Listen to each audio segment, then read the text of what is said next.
Okay, so the first greeting of the day kind of sets the tone for the weekend. So let's try it again. Good afternoon! Much better, much better. For those of you who don't know me, I am President Cheryl for another approximately 50 hours, or sorry, 26 hours. So I was thinking 2 days, but no, it's 26 hours. But who's counting? Right, exactly. On behalf of the Antler River Watershed Regional Council, I warmly welcome each and every one of you to our spring meeting. Whether you are joining us here in person at the lovely Grace United Church, or you are connecting with us online. It is a great gift to be gathered as community of faith across the distances and differences, united in purpose and spirit. Our theme for this meeting is a time of renewal, revitalize. As spring unfolds around us, we are reminded of the renewal is a part of God's promise, a rhythm woven into creation itself.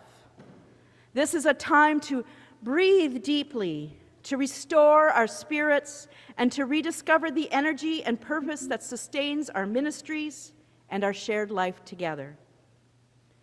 Throughout this meeting, may we listen with open hearts, engage with thoughtful intention, and respond with courage and compassion. Whether we're seated in pews, around tables, behind a screen, your presence and your voice matter deeply in this space. And now, with the gratitude for the work that has brought us to this moment, and with hope for the work that lies ahead, I constitute this meeting in the name of Jesus Christ, the one true head of the church, and by the authority vested in me by Antler River Watershed Regional Council. I call this meeting of the Antler River Watershed Council to order for whatever business it may properly come before it. The bounds of this meeting are Grace United Church, Cathcart Boulevard, Sarnia, Ontario, and the Zoom call. I just had to use it for one time. And I would invite Carrie Stover, our Agenda and Business Chair, to present opening motions.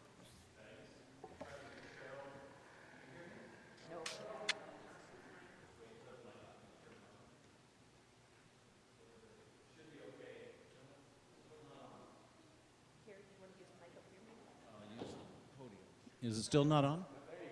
There I am. Good. Thanks for that. And thanks, President Cheryl. And as Chair of Business and Agenda, I'm going to present Proposal 1 that's on page 25 of the workbook. It's the opening and procedural motion. It came from the Executive Minister, and so what is the issue? The Regional Council must establish the procedures by which it will conduct business. Why is this issue important for us? This clarifies and confirms the way in which decision-making will happen. And how might we as the Regional Council members respond to the issue? Well, the Regional Council might adopt the following as a consent docket. You adopt the agenda as circulated and authorize the Agenda and Business Committee to make any changes as necessary. Approve the minutes of the meeting of 2024, October 25th and 26th. And receive the minutes of the following meetings of the Executive as the dates are listed. From the Congregational Support Commission as the dates that are listed. From the Pastoral Relations Commission, the dates that are listed. And the Discipleship and Justice Commission, all the dates are listed there on page 26. The minutes from all those meetings are also on our website at ARWRCUCC.ca.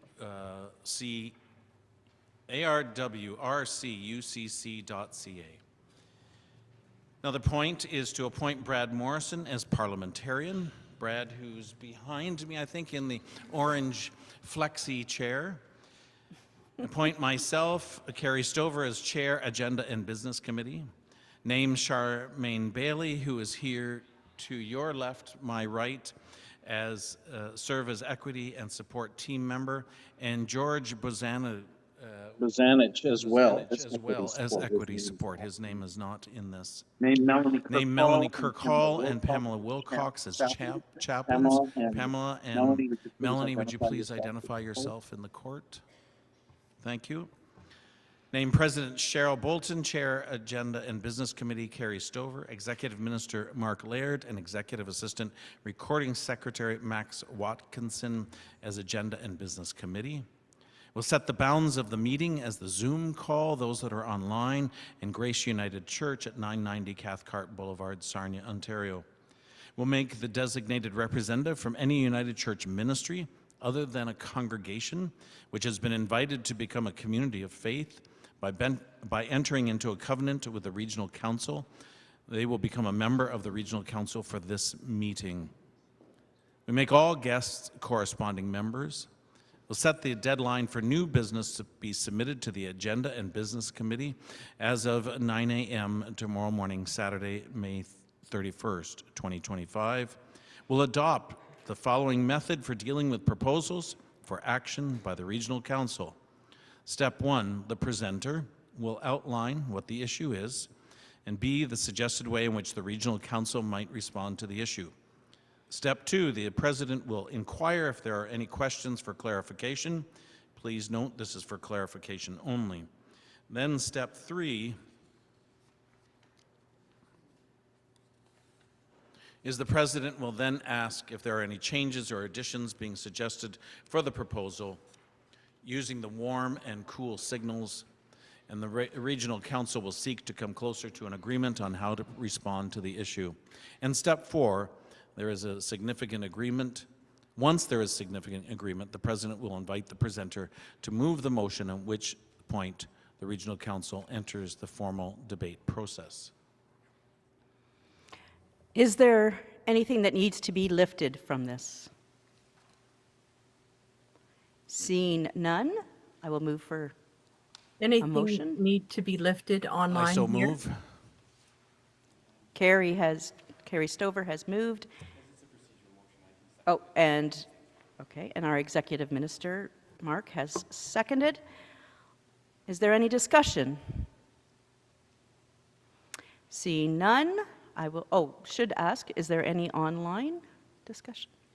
Okay. There is not. Seeing none, I will move, all those in favor? Yes, and there should be a poll online as well. And I'll give that a minute. Sorry, should have done that first. I don't have a screen, so somebody will have to tell me. Are we good for the poll? Yes. Okay, thank you, John. Opposed, if any? That is carried. I assume. I shouldn't assume that. I assumed that the poll online was as well. Excellent. Any other opening motions? That's the only opening motion we had, right? Okay.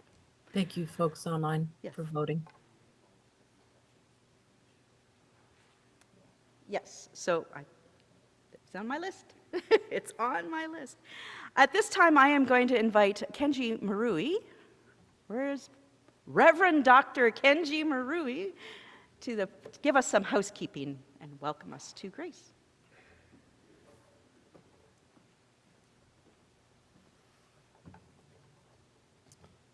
Thank you, President.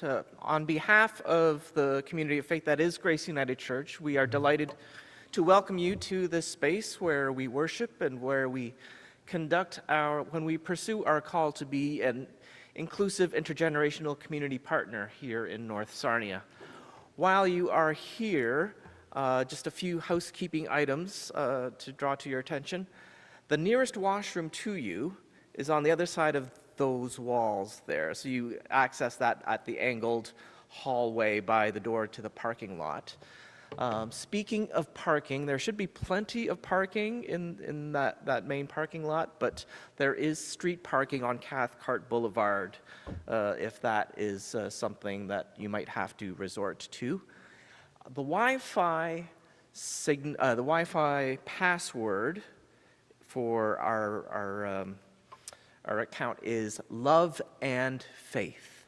love ampersand faith. So love and symbol faith, because the greatest of these is love. So if you are here in the space and you need a little help hearing, we do have hearing assist headphones, hearing assist devices available at the back, at the AV Tech booth. And thank you to Chris Cook, who's looking after making sure that we look and sound presentable to you all today. For those of you that are joining us via Zoom, I hope you know where your washrooms are, and I hope you know where to park. I can't help you there. Brad, am I forgetting anything? You're good. Well, I knew that. All right. Over to you.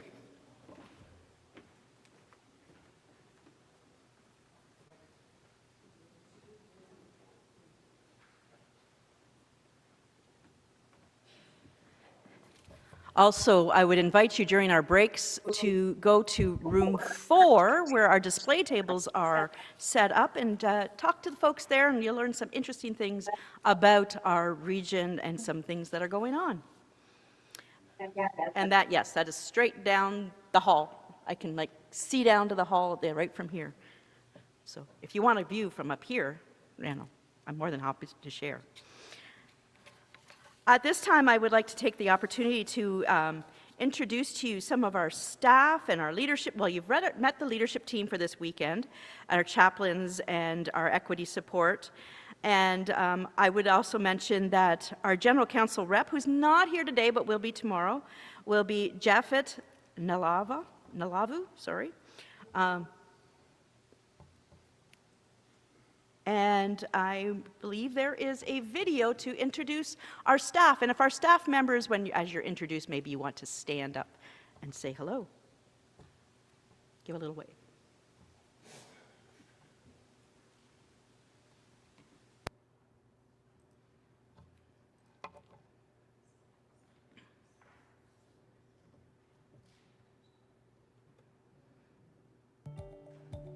Staff support team.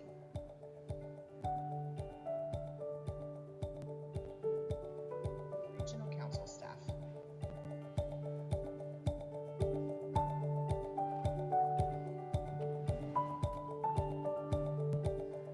Mark Laird, Executive Minister. Mark provides leadership, counsel, and support for the governance and administration in the regional councils.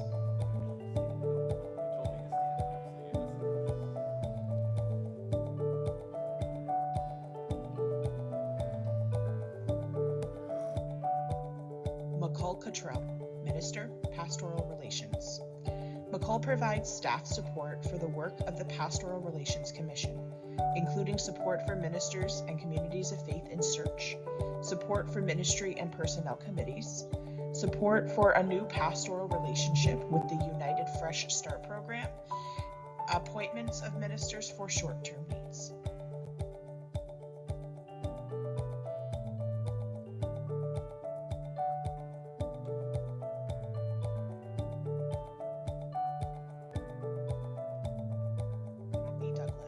Minister, Faith Formation.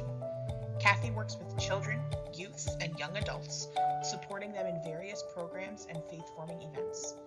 Many youth are nurtured into leadership roles. Kathy also works with camps and United Church Women groups.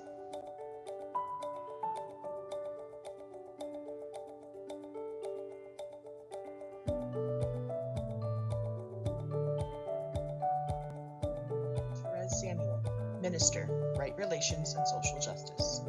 Therese shares the social justice position with the Minister of Social Justice, serving the missions and discipleship commissions and social justice ministries in the region. She also supports Indigenous and non-Indigenous churches in the region in the work of building right relations.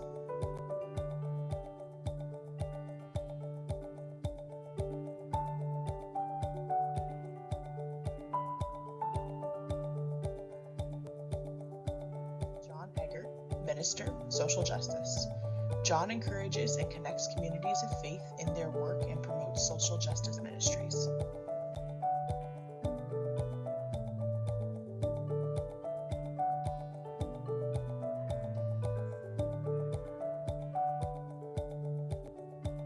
Max Watkinson, Executive Assistant. Max provides administrative support and resources to the executive minister and lead administrative support to all 3 regional council executives. They are also the person to contact regarding marriage licenses.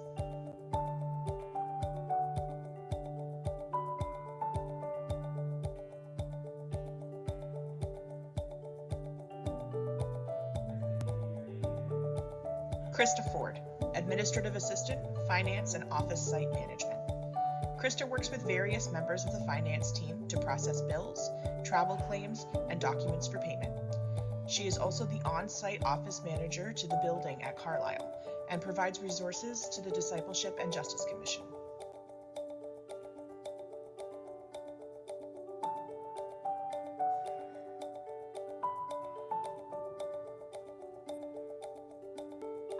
Michelle Pettick, Communications and Administrative Assistant. Michelle provides communications, administrative, social media, and website management support to the 3 regional councils.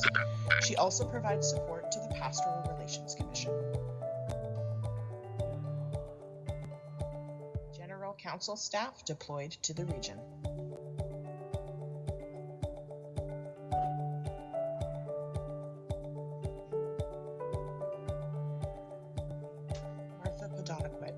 Community Capacity Development Coordinator, Indigenous Ministries and Justice Union. Martha works with Indigenous communities of faith through knowledge transfer, skill development, sharing of resources and best practices, facilitating training and funding opportunities.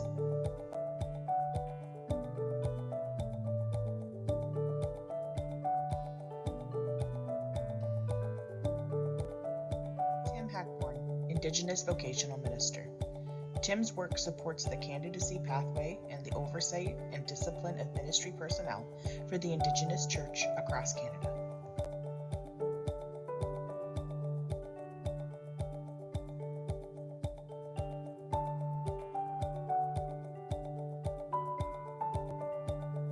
Tanya Cameron, Office of Vocation Minister.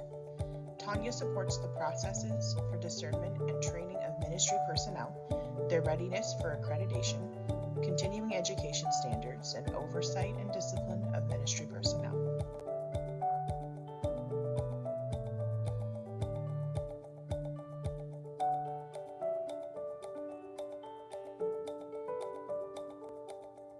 Brenna Baker, Community of Faith Stewardship Support. Brenna consults with congregations and individuals around all areas of stewardship and generosity, including congregational giving programs, mission and service, planned legacy giving, and the United Church Foundation. Oops. And for another 26 hours, Lynn Allen. Woohoo!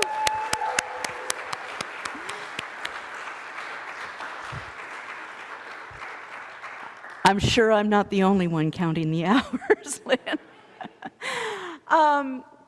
This, folks, is your staff. They are a wonderful group whom I would not have survived the last 2 years with. Thank you very much for all the work that you folks do and continue to do. At this time, I would invite our equity support person, Charmaine Bailey, to read our brave statements and our affirm statement.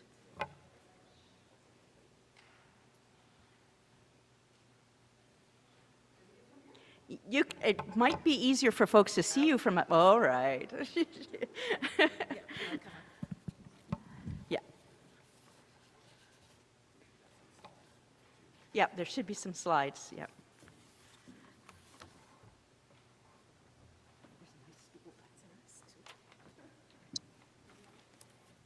Good day.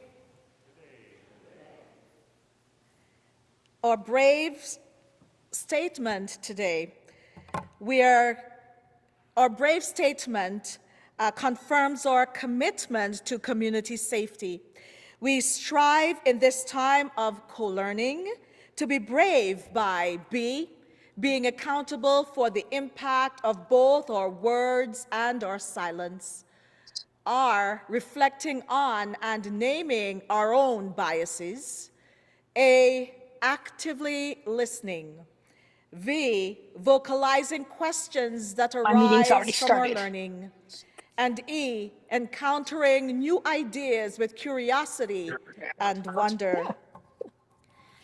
Antler River Watershed Regional Council, affirming ministry vision statement.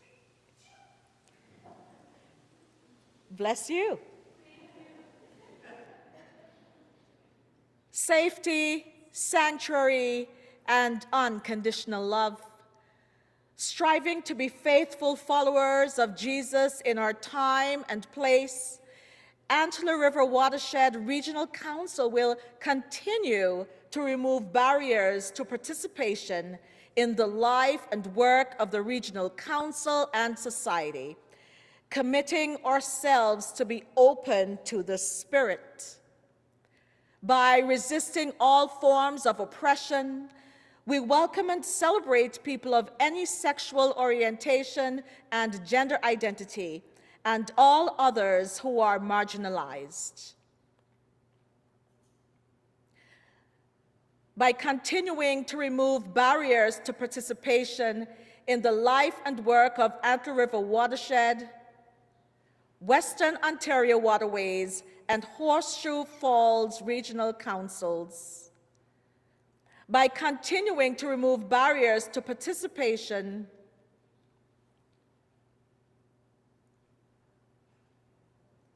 in society, committing to be open to the Spirit, resisting oppression, and welcoming and celebrating people of any sexual orientation and gender identity. Thank you.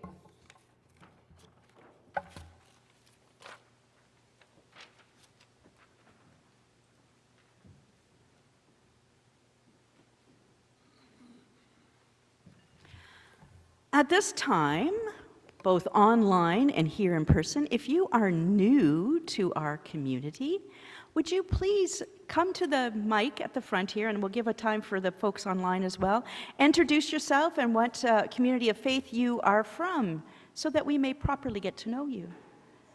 Do we have anyone online? And if you can, yes, sorry, and if you cannot get up and you need some help, we can bring a mic to you as well. If you're new to the region, just raise your hand with the reaction button like this, and I'll find you. Yep.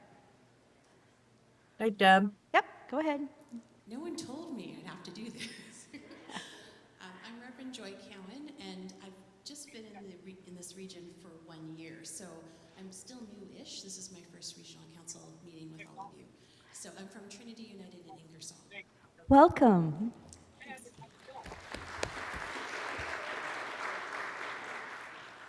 My name's Rosemary Leach, and this is my first time at one of these meetings.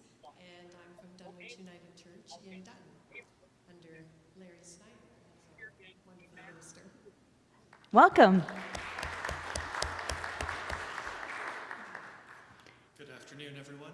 My name is Daniel Reed. I'm from Westminster United Church in Whitby, but here today with the Toronto United Church Council. Very good to be here with all of you. I thought that face looked familiar. Welcome, Daniel. Hi. Hi. I'm Marianne Livingston. I'm actually a staff person in the GC. We can get ready to spotlight Deborah. Thank you. For the Office of the Moderator General Secretary. And I'm here to hang out. I live in Kitchener, and my car fell apart on the 402 down here, so. Oh, no. not literally, but anyways, I'm here. I'd love to meet some of you and hear some of the stories that you are coming out of your communities of faith, because I would love to share those on a broader scale. Thank you.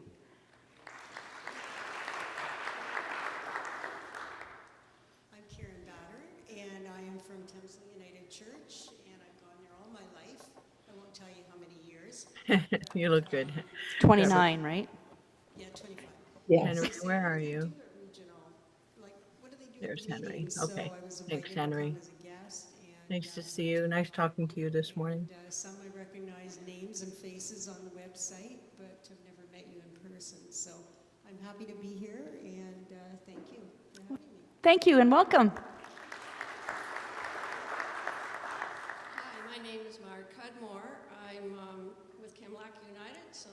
Just down the road. Just down the road. And Very great, Gail. this year first time to being rep to regional council, and I'm happy to be here and get to know people. Wonderful. Welcome. Hi, I'm Jacob Birch. I'm a guest. I work for the Canadian Bible Society, and though I'm new to the Antler River Watershed Regional Council, I'm not new to this area. I was born in Leamington, baptized at Epworth United. Anybody here from Kingsville? Yeah. There you go. Confirmed at what used to be Park Street United Church in Chatham, which of course is a condo now, but delighted to be here. Good. And I believe, welcome. I believe we have one person online as well. Can we highlight them? I don't know how to do that. We have two online. Yeah. Deb McGill. Is with us. Can you see Deb? No. Okay. And then there's Henry Eldritcher. He's new rep for Tecumseh United. Can you get Deb on? Can you get Deb on screen? We're working on it. Okay. That's okay. The tech is working. That's okay. Oh, I can hear her. We can hear her. Welcome, Deb. Thank you very much. Should I say anything? Just where you're from. I'm currently serving on the National Reserve. First Nations. There's 42 participants. Thanks so much, Deb. Oh, there we go. Now we have a face. Oh, Hello. no. And I just removed her. Let's see. Oh, well, There it was she a is. fleeting moment. There she is. Maybe she'll come back. That's right. Helen, do you want to introduce yourself? Sure. And maybe your partner in crime back there too? Okay, thanks, Deb. Henry and I are here for Canadian Food Grains Bank. I'm about to become a member at Strathroy United with Brad shortly, because Don and I She's a genius. to Strathroy. So we're looking forward to a new worship relationship. And I invite all of you to come and visit our Canadian Food Grains Bank booth in room 4 on your breaks or at lunchtime. We'd be very happy to see you. Thank you.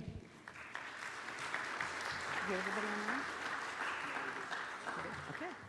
Thank you. I think, do we have somebody else? Is there anybody else who needs the mic brought to them? Nope, I think we've got everybody. Well, thank you though. Madam President. Yes, Bruce. We have an anniversary here, 15 years of ordination. Welcome.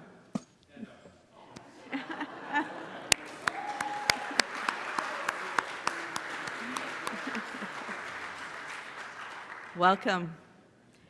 Thank you. At this time, we are at, wow, that's a different region. Oh, what is it? Oh, who remembers from last spring? Nope.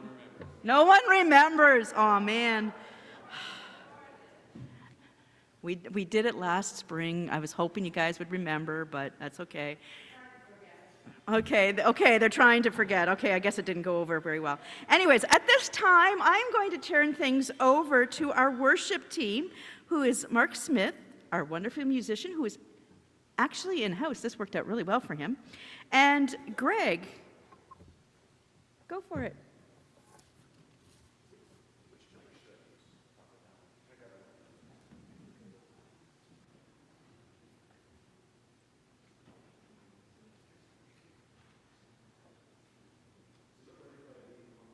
That's Mark Smith at the piano. I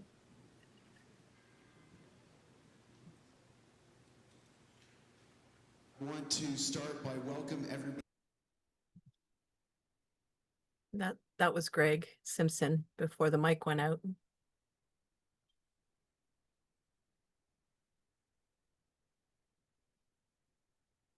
Over here to do some of the singing in just a minute, but I'll give you a little. I wonder if we can get the volume up on Greg's mic, because we're having a hard time hearing that. I have aged since we were last here. We're going to open with a land acknowledgement. We acknowledge that we gather on the traditional territory of a number of First Nations and recognize and appreciate their stewardship of this land throughout the ages. As members of the Antler River Watershed region, we come Yeah, from Charmaine, land we're that going to was need once more and volume. is John now Neff, we need more occupied volume on by that some mic. or all of these nations: Anishinaabeg, Lunapiawak, Haudenosaunee, Potawatomi, Odawa, Chongtung, who use these lands as their traditional gathering, hunting, and congregating places. Today, we also recognize our current closest neighbors from these nations: Amjinung, the Quechuan First Nation who live in the unceded territory of Walpole Island, the Chippewa of the Thames First Nation, the Munsee Delaware Nation, the Oneida Nation of the Thames, Moravian of the Thames, Caldwell, and the Chippewas of Stony and Kettle Point. We are reminded that the lands where we live, learn, and work hold the ancestral connections and stories of Indigenous people since time immemorial. However, colonization has orchestrated the displacement of First Nations, Inuit, and Métis people from their ancestral lands and hindered their ability to good relations with the land. Indigenous people are actively maintaining and strengthening the relationships with the land, which are grounded in respect, reciprocity, and resiliency. Today, we encourage all who share these lands to follow the respectful, reciprocal, and resilient relationships with the land exemplified by these original peoples. Throughout the years, people of many nations and nationalities have been part of the creation of the world we see and know around us. Many of them were oppressed. Many were not given choice or liberty over their involvement. Today, we express our gratitude for the conservancy and lessons of all oppressed people in our past and renew our commitment to recognize and undo legacy injustices, to listen to the stories, and to build better relationships between all races and nations. We actively seek to foster right relations grounded in honor and deep respect, guided by and extending beyond the 94 calls to action set out by the Truth and Reconciliation Commission. Having said all of that, we remember that the most important aspect of a land acknowledgement is the action that follows it, continuing to respect and advocate for Indigenous rights and sovereignty. Let us come before the Creating One as we offer our prayers, as we hear and share holy stories, and as we sing sacred songs. Let's take a moment to center ourselves in this time and place. So if you feel comfortable, I'll invite you to close your eyes and take a couple of deep breaths.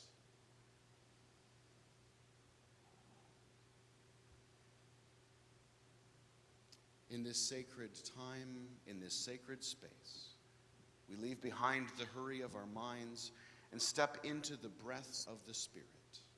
Let us settle our bodies, release what we carry, and open our hearts to the one who speaks in stillness and in fire. Let's pause for silence.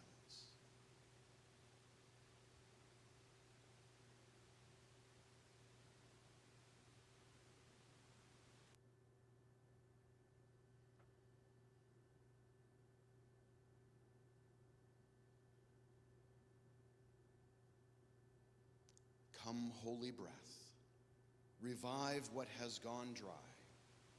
Come, holy river, move where we've grown stagnant. Come, holy flame, light the path we cannot yet see. In this exact moment, I realize I never checked with Kenji about a Christ candle. Will we just skip that for today? Or do we have one ready?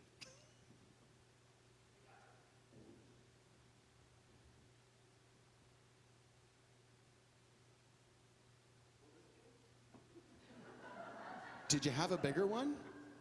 I suppose we can get away with that. Can everybody see that okay from the back? It's a little small. Do you want to do the lighting and I'll do the talking? Perfect.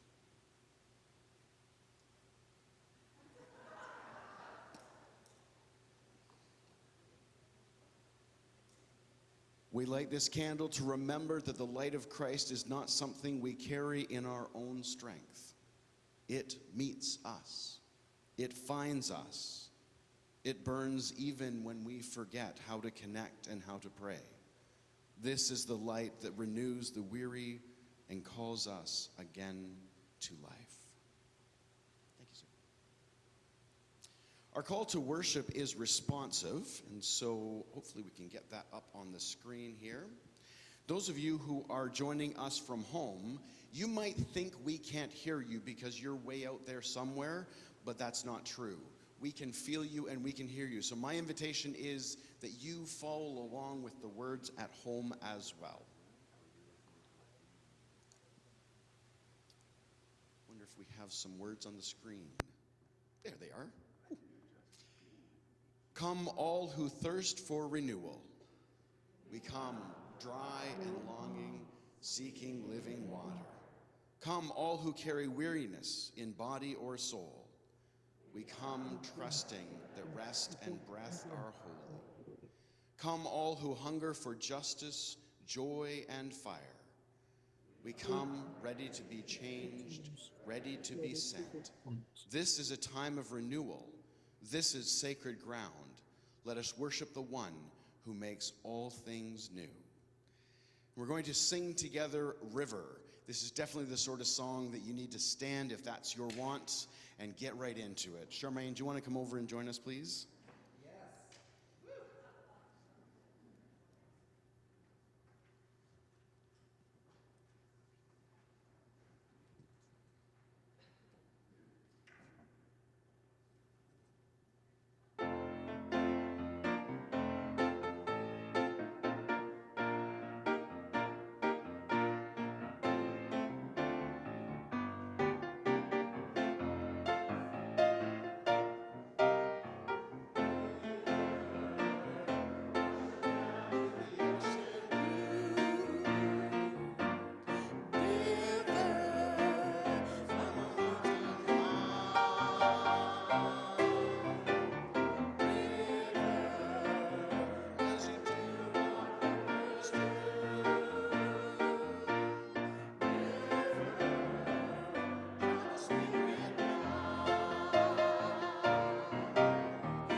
Drink your healing power. Oh, water, strength of life you give. Oh, water, as I travel the child.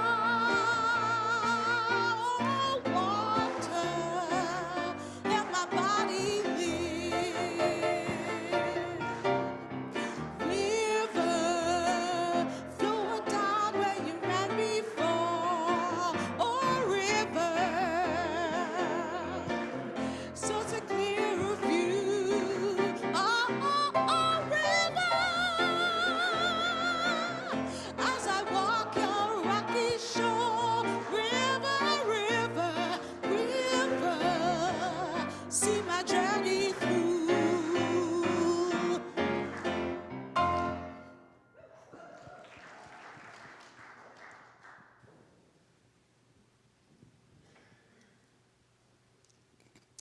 Let us pray. Centering one, you meet us in the wilderness and at the water's edge. You stir among dry bones, whisper to the weary, live. You are not a God of maintenance, but of transformation. So, rekindle in us what the world has worn down. Disturb what has grown too comfortable. Strengthen what is fragile. And plant in us again the seeds of courage, compassion, and joy. Make this weekend gathering a place of breath and belonging. Make us vessels of your justice and peace. In your renewing presence, we pray. Amen. We're going to join our voices again and sing together, Spirit of Life.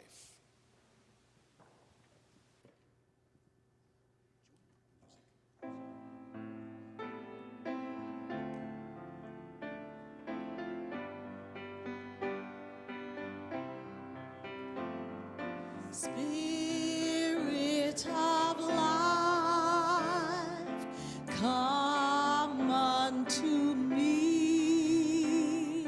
Sing in my heart all the stirrings of compassion.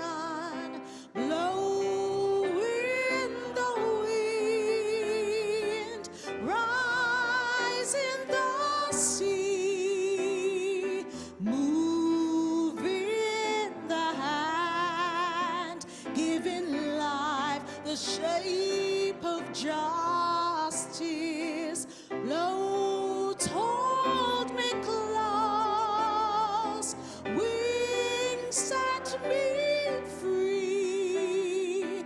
Spirit of life, come to me, come to me. Spirit of life, come unto me. Sing in my heart all the stirrings of compassion. Blow in the wind, rise in the sea, move in the hand, giving life the shape of justice. Roots hold me close, wings set me free. Spirit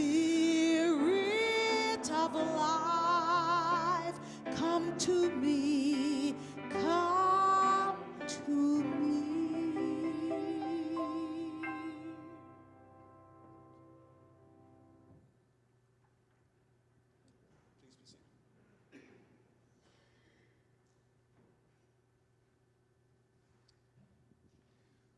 We are going to read from Psalm 97. I do remember early in my time in seminary, the suggestion was, especially for big occasions, don't preach on the Psalms, they're too hard. So I'm going to preach on a psalm. Psalm 97. The Lord is king, let the earth rejoice, let the many coastlands be glad. Clouds and thick darkness are all around him.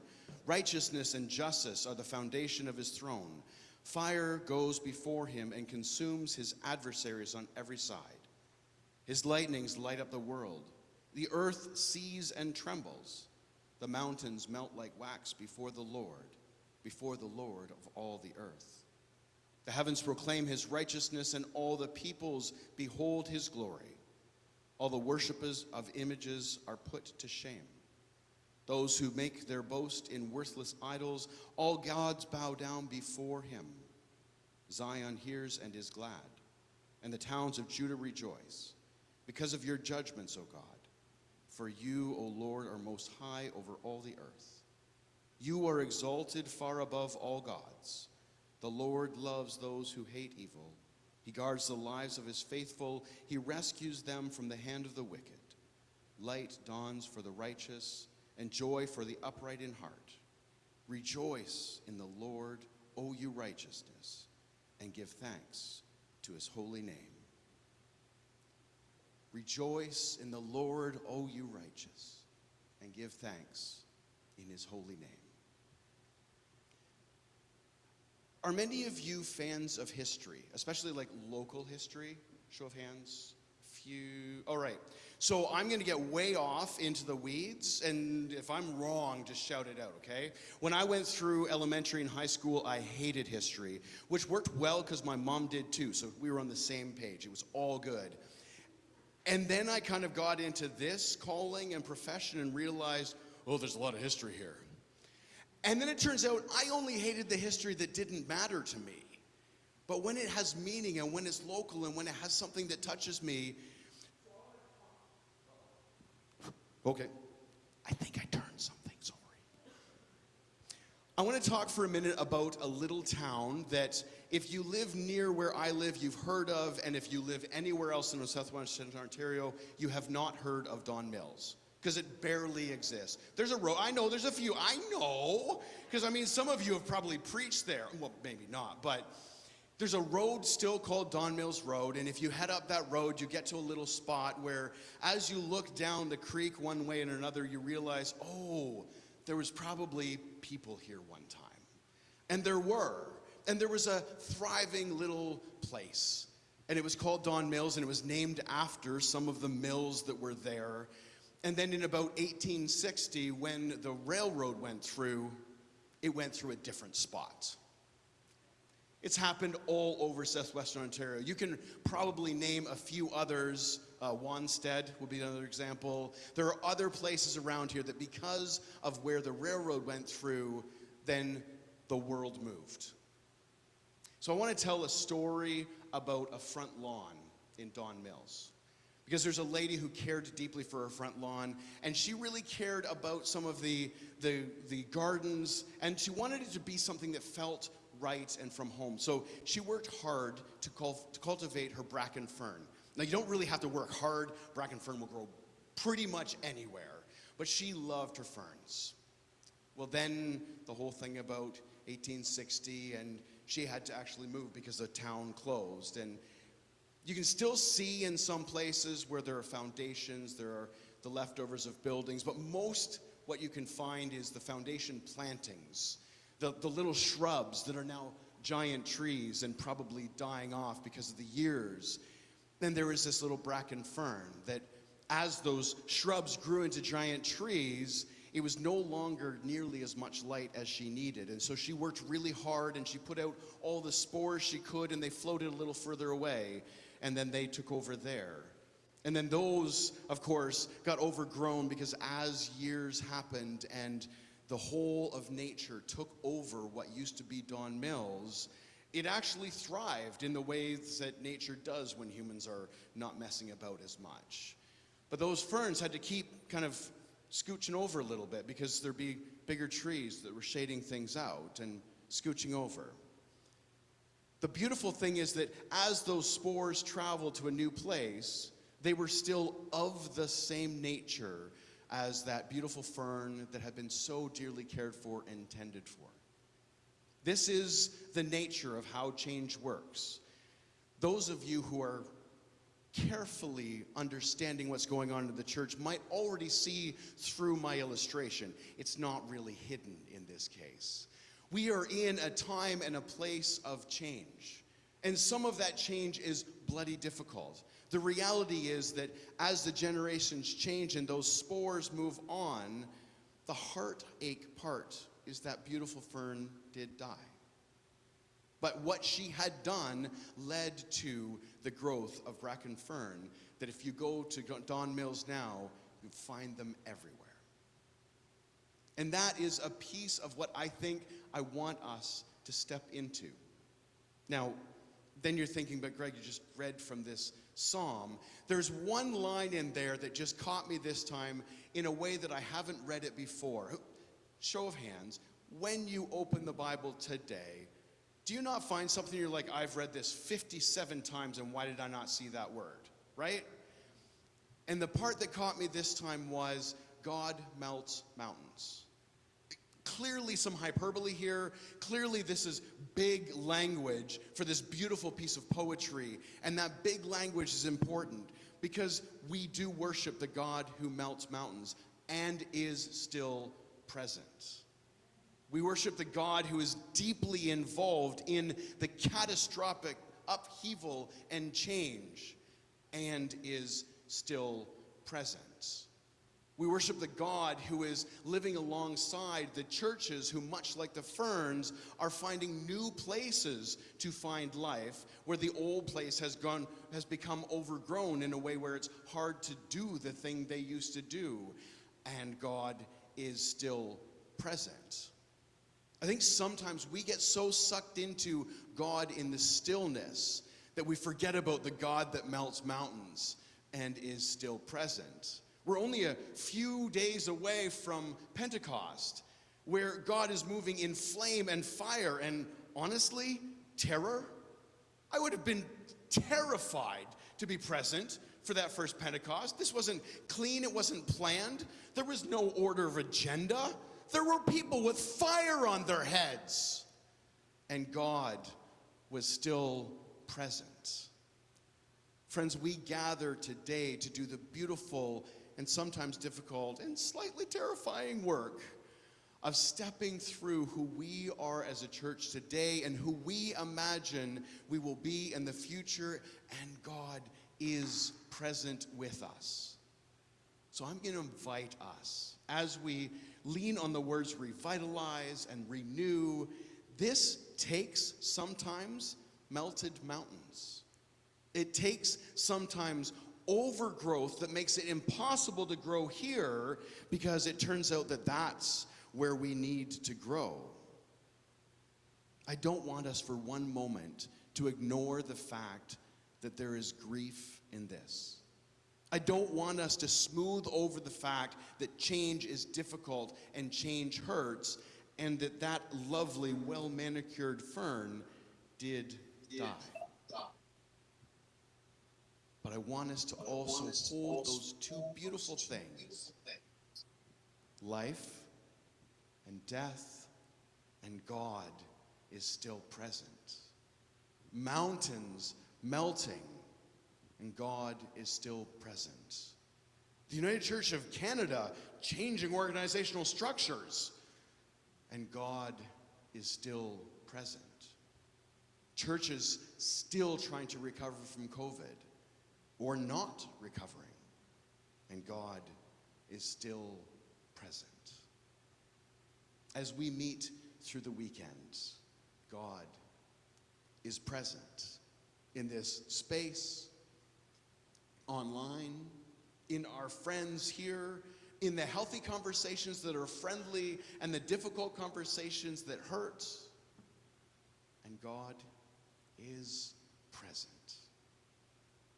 May that be the work that we carry out through this entire weekend. Whether our hair is on fire, whether our mountains are melting, whether our ferns are dying, or whether we're drinking from the cool, refreshing water of a river that we just sang about, may God be present for us, with us, through us, and in us. Amen.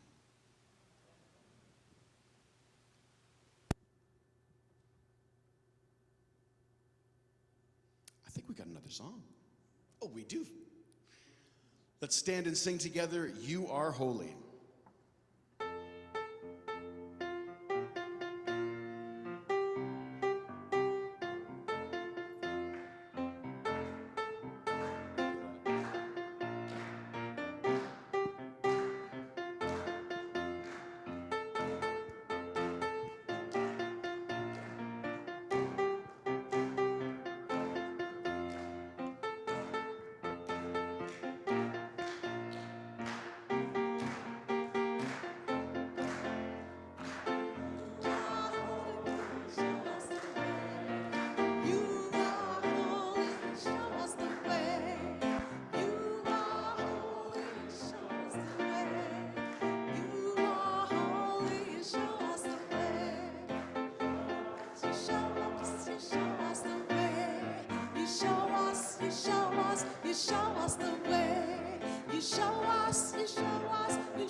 You show us the way.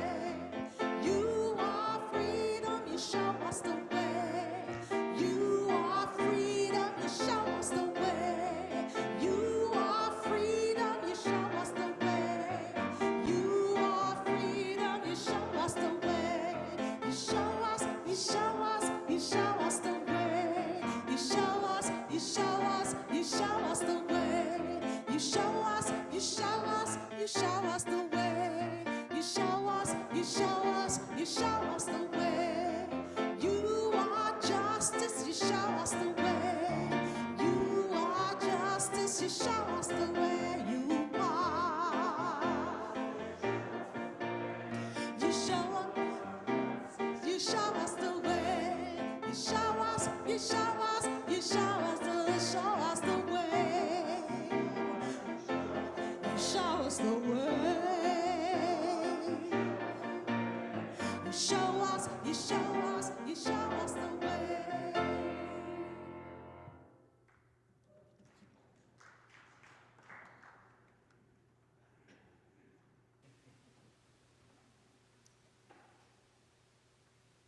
Now, of course, the title here says benediction, but we're not finishing. We're just finishing this moment. So, beloved ones, we don't go from worship, we go deeper into it, into a weekend of learning and laughter, decision-making and dreaming, showing up for one another and for the Spirit's call. Go into this weekend with open hands.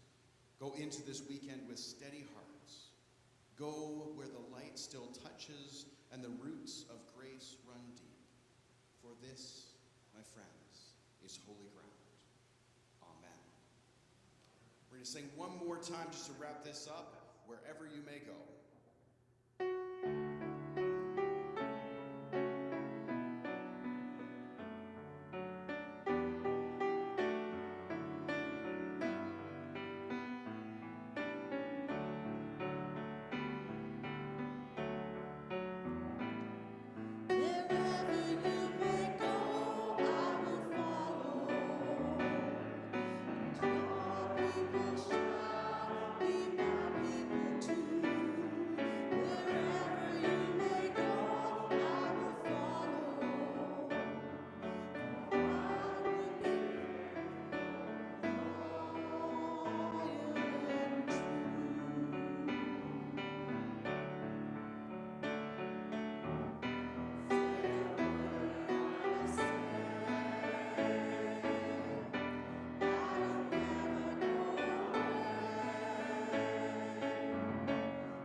Please be seated, and we'll hand it back over to our agenda.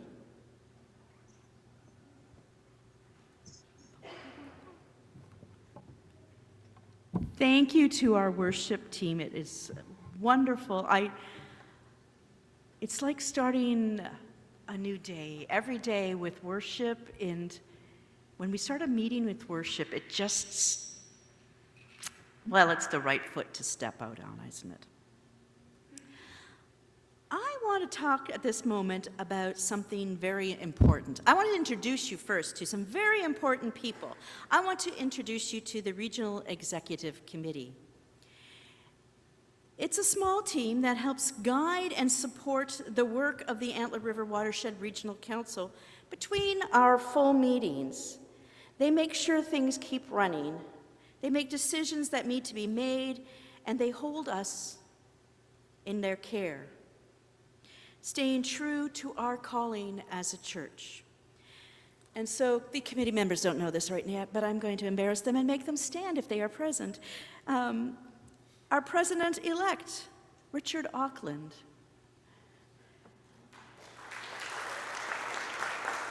And I'll just have them stay standing for a minute. And Eileen, I'm going to make you stand, but you can give us a little wave. Eileen Antone.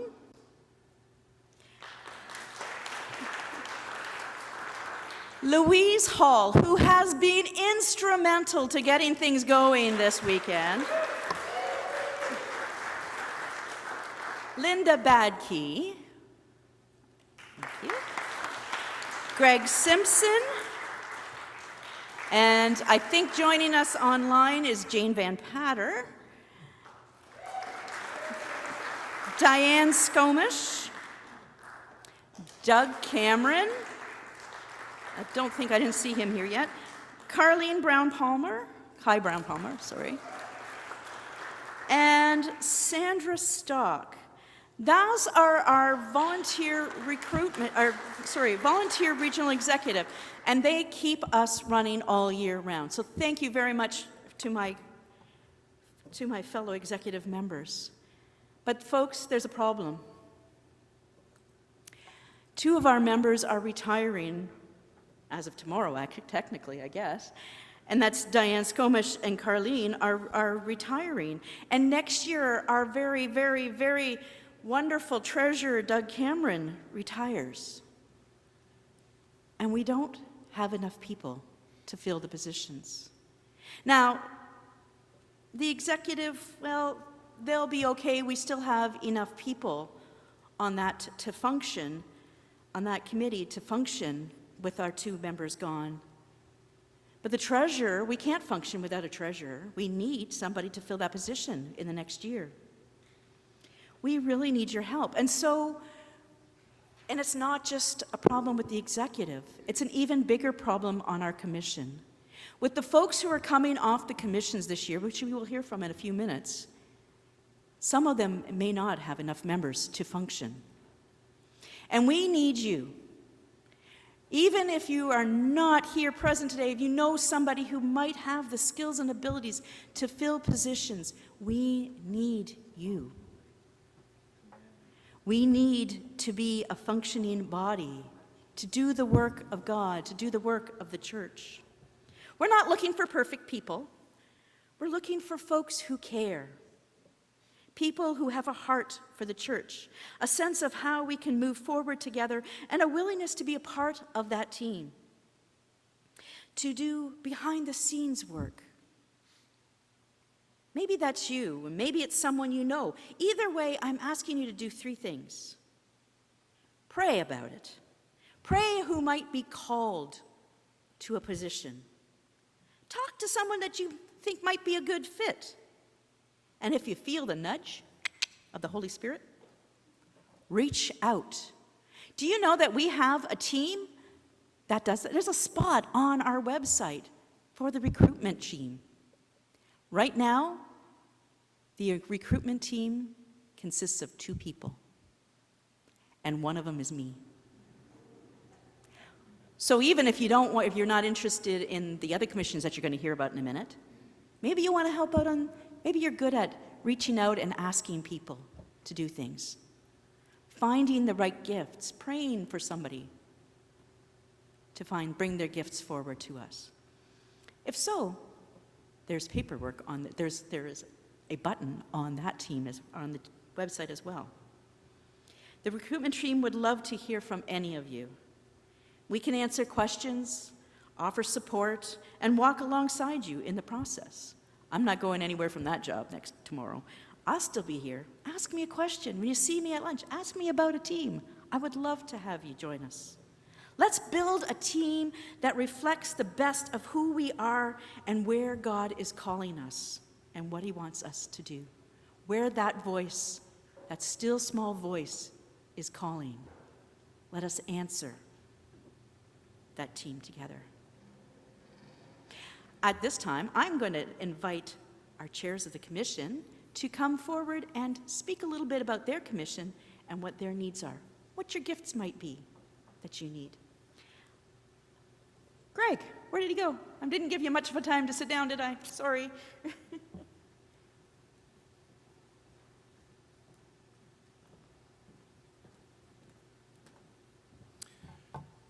What she said.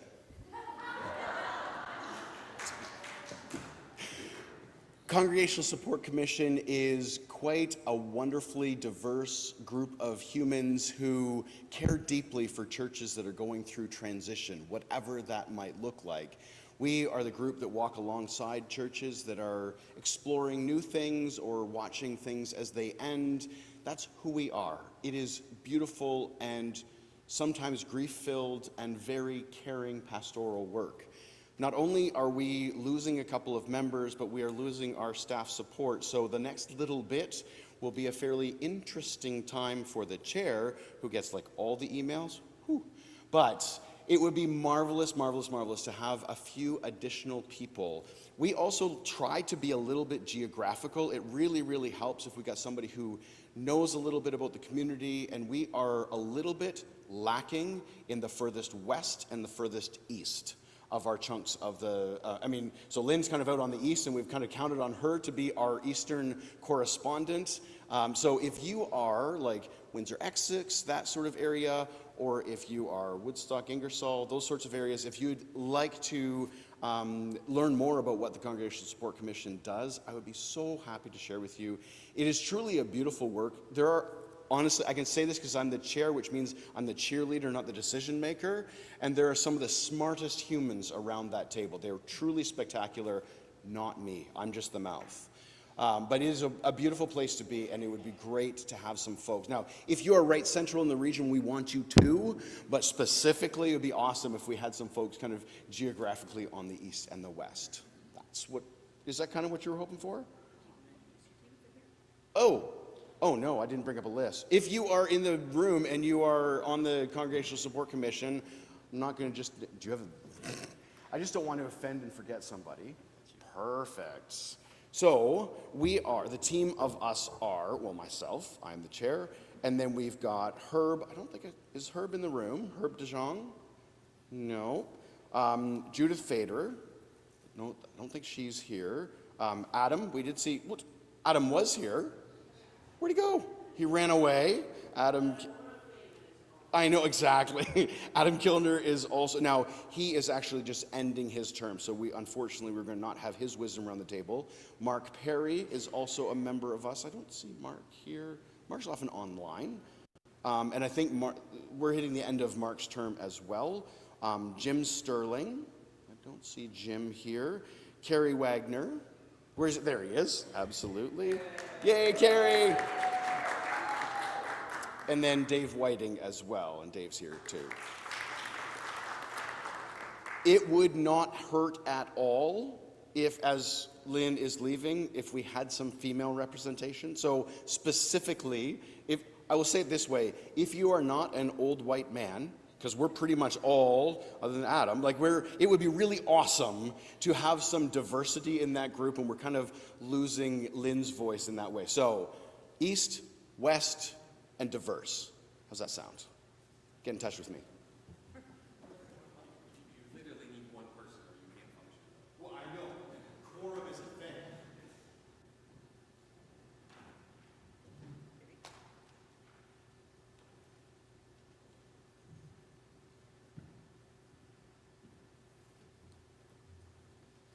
Well, whatever Greg said and Cheryl said, ditto, ditto. Because this really is our opportunity to ask you to discern that way of looking at how you can serve your regional council if you're not already on a commission or the executive. And I'm honored to chair the Pastoral Relations Commission, Carrie Stover, if you didn't catch that earlier. And you could join us as part of that commission the second Tuesday of every month, except the summer months, which are at the discretion of the chair, whether or not we meet. And I'm just going to call out the members of this commission if they're in the court today. So Mary Ann Silverthorne, who is from the former Oxford Presbytery. So we do cover east to west, north to south.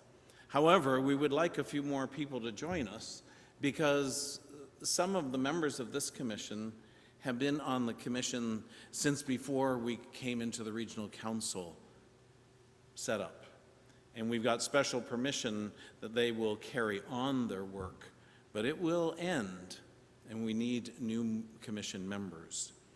So Mary Ann Silverthorne, Louise Hall, who also serves on the executive, Melody Lovering, who I believe is online, Tracy Tiffin from the Chatham area, Jim Drummond from down south of Chatham, Norm McPherson, who's actually in the Forest area, Carol Ferguson, who's just southeast of here, and then Paul Browning, who's in Elgin County and Middlesex, and as well as myself in the City of London.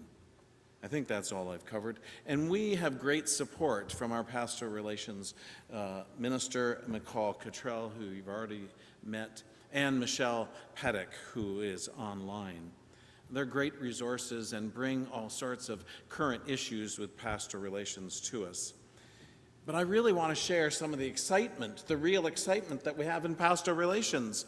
It's not just looking at position descriptions and rubber stamping them.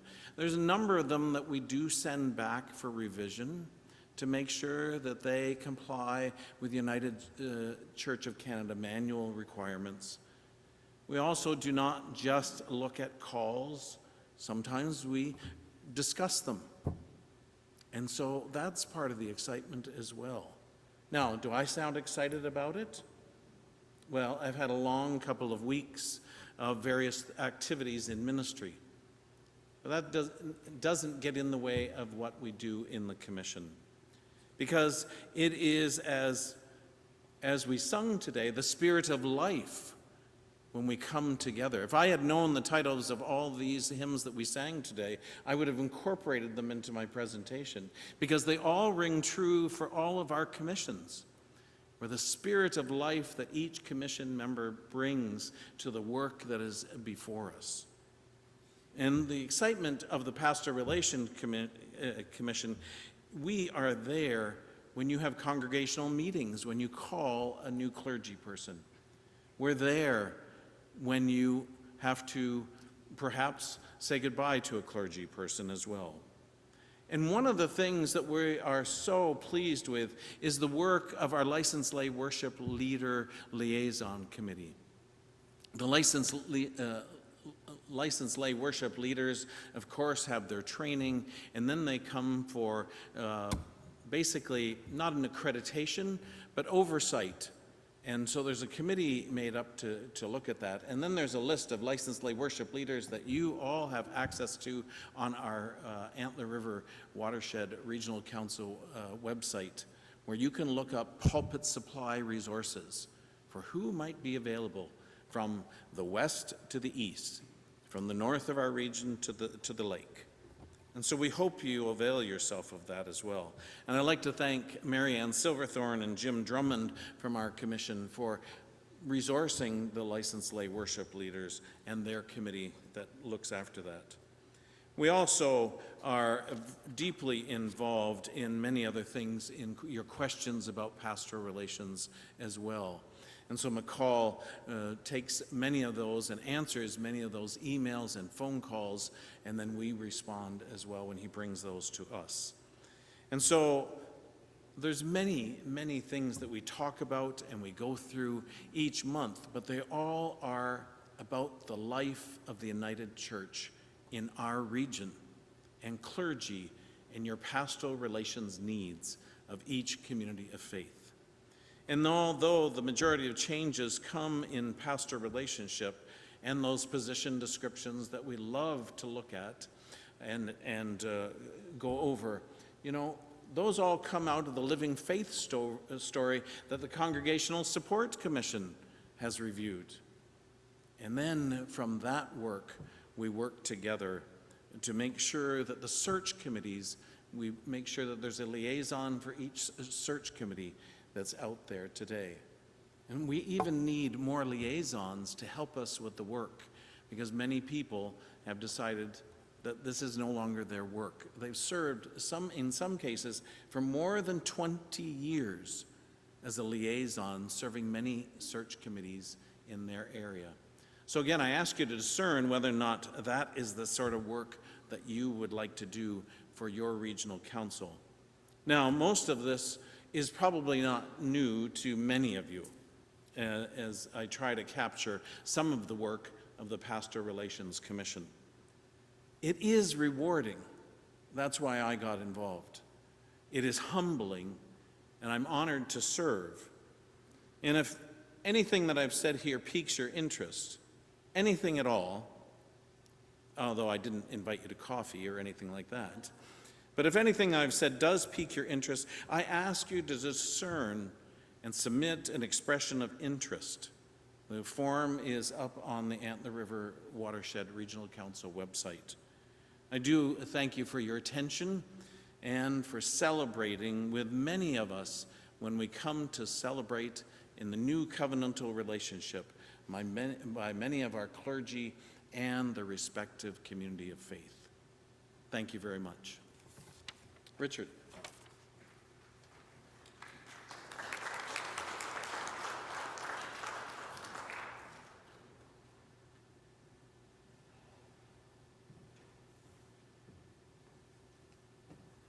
It's like a maze to get up here. Anyway, my name is Richard Auckland, and I'm not the chair of the Discipleship and Justice Commission. However, I'm the former chair. And I am pleased to be able to be in this position of being the former chair because somebody else was able to step forward. So thank you to Joshua Lawrence and to Lillian Patey, who have done just that. So it's kind of interesting how there was sort of a bit of a vacuum created, and they, responded to the needs. So very much appreciated. It is, as Carrie says, very rewarding work. I've thoroughly enjoyed my time with Discipleship and Justice, having left there about a year ago, but continuing on with executive and now becoming president-elect as well. So again, the joy of serving. Again, I challenge each of you, I guess, and those of you online, to think of the skills that you have that may not be known to us, that might be something that you can offer to embellish our ranks and so on. So I encourage you to think of that. Discipleship and justice is just that. If you think of those things that happen in our world these days, right relations and social justice and so on, there are a lot of things that are happening out in our communities that we need to make sure that we address, and when there's interest and so on in our communities of faith. So that's one aspect. Another aspect is our review of mission support grants each year, and that seemed to be one of the things that I really enjoyed, because who doesn't like to give away money? So anyway, those are two of the main things that are there as well. And I don't have a list of members at this point, but I'm sure I will get one. I know Joshua Lawrence and Lillian Patey and Linda Badke. And we have Tabitha Carey, Bob Harris, James Hopt, Doug Peck, and Jim Hatt. So thank you to those individuals for being on the commission. And again, so think about what you can be involved with and jump on board. It is rewarding. Thank you.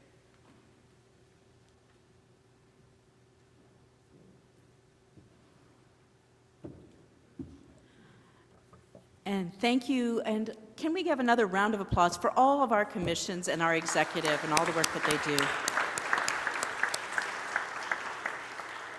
Now you're probably wondering, okay, enough of this. Why do we keep dwelling on this?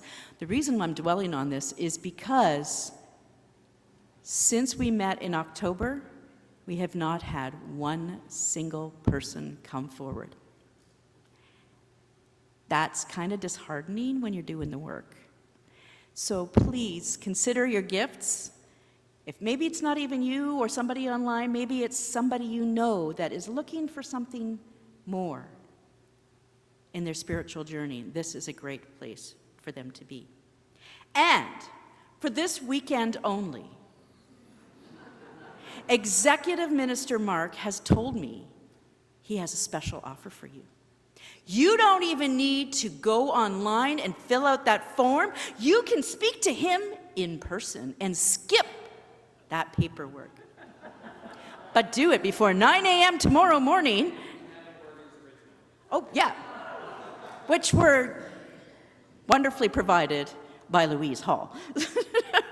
So thank you, and please do consider this. Now, the other wonderful news that I have is we are way ahead of schedule. Well, not way ahead of schedule, but we are ahead of schedule. So that means you don't get just a 15-minute break. You get a 20-minute break. I know, right? Is that awesome or what? And I would invite you to be sure to go down the hall and check out our booths that the folks that in the, well, I would call it a book room, but it's not a book room anymore.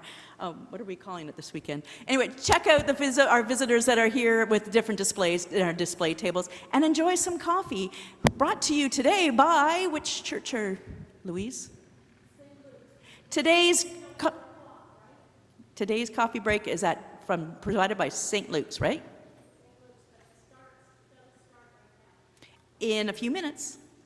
We are ahead of schedule, but we're going to go and check out the room first. I didn't miss anything, did I, on the agenda?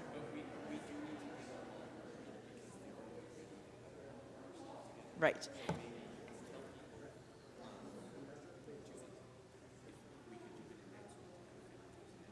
Oh.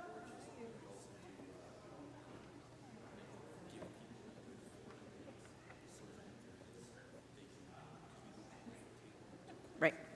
Okay, so we're going to take this opportunity to give announcements. If you have an announcement you would like to make, perhaps you have a 100th anniversary celebration coming up. We're going to do that right now, too. Yes. Hello, my friend. How are you? I don't know if this is on. It is. Question. Mark LaRock from Calvary. Yes, Mark. How are you? Do the people applying to be part of these commissions have to be one of the regional reps? No, they do not have to be a regional rep. Anybody who is a member at large. Yes, you do. Yes, so if you live within our regional council, you're a member of the United Church of Canada, we will welcome you gladly. Any other questions or announcements? Maybe you have a celebration coming up that you would like to announce while we are here? Oh.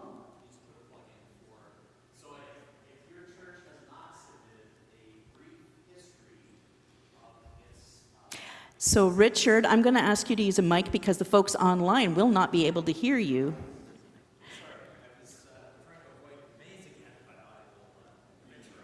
You know, if you went the other way, it's a little bit shorter. You just have to go by George. All right.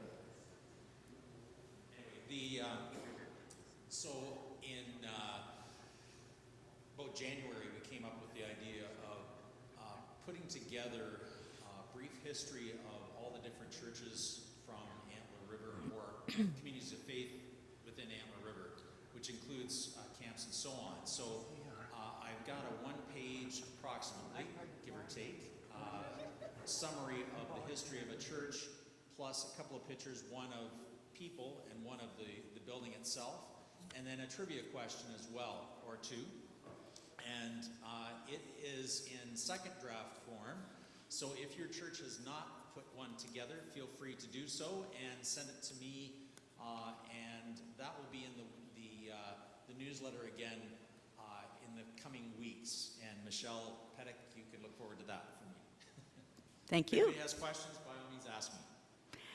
And Richard is putting together, for those of us who are here after dinner tonight, has put together a trivia night for us to get together and try her. And Carrie Stover, what have you got up your sleeve? So I'd like everyone to take out their calendar, whether it be electronic or paper calendar. This is a little exercise you can do. Come on, stretch your, take it out. So next Saturday, June the 7th, In London, Ontario, at Calvary United Church, we're doing a hymn sing in celebration of the 100th anniversary of the United Church of Canada at 2 p.m. It will be accompanied by our pipe organ, our wonderful Cassavant 3-manual pipe organ, and our Jazz Vespers quartet as well. Wonderful. So, if you want to hear some of the old-time hymns jazzed up, that's where you need to be next Saturday afternoon at 2 p.m. There are approximately 25 hymns that we'll be singing. We're not going to be there for long, because some hymns we're only going to sing one verse, some will sing two, but some, the way that Mark plays them, we would sing all the verses. So we invite all of you to join us at 2 p.m. at Calvary United in London at 290 Rideout Street. There you go. Calvary United, 2 p.m. next Saturday. I believe that there is something happening here next Saturday as well with Dunlop. And correct? Am I correct? Grace and Dunlop are doing things together. Is it a hymn sing that you're doing, Kenji? It's a concert next Saturday here as well at what time? 7 p.m. 7:30? 7 o'clock. Be here early because otherwise you won't get seats. Mark's going to give you the details. There we go. Our wonderful accompanist this weekend. Yes, and I'm the music director here at Grace. So we are... Woohoo! Oh, Al's in my choir. He always gives me applause. So we're actually having a centennial celebration concert here next Saturday, June the 7th at 7:30 p.m. And it'll feature 5 different churches. Us, Dunlop Central United Church, Corunna United, London Road West, and St. Luke's. And Georgian Singers, yeah, they're all part of that group. So if you want to come out and be entertained, tickets are available. They're $15 each. I can email the information if you need to, and then it can be circulated. Okay. Yes. Hi, it's John Ross from Minnerick. So at Westminster United Church in Tempsford, we're doing, we call it Sing 100 Praises. We've had this is the 3rd concert we've done through the year and been supported from funds from the church. So that's on Sunday, June 8th at 7 p.m. And we had sort of more Lenten and Christmas stuff, and this is a bit more things like celebration and many other songs as well. So it's very good. Thank you.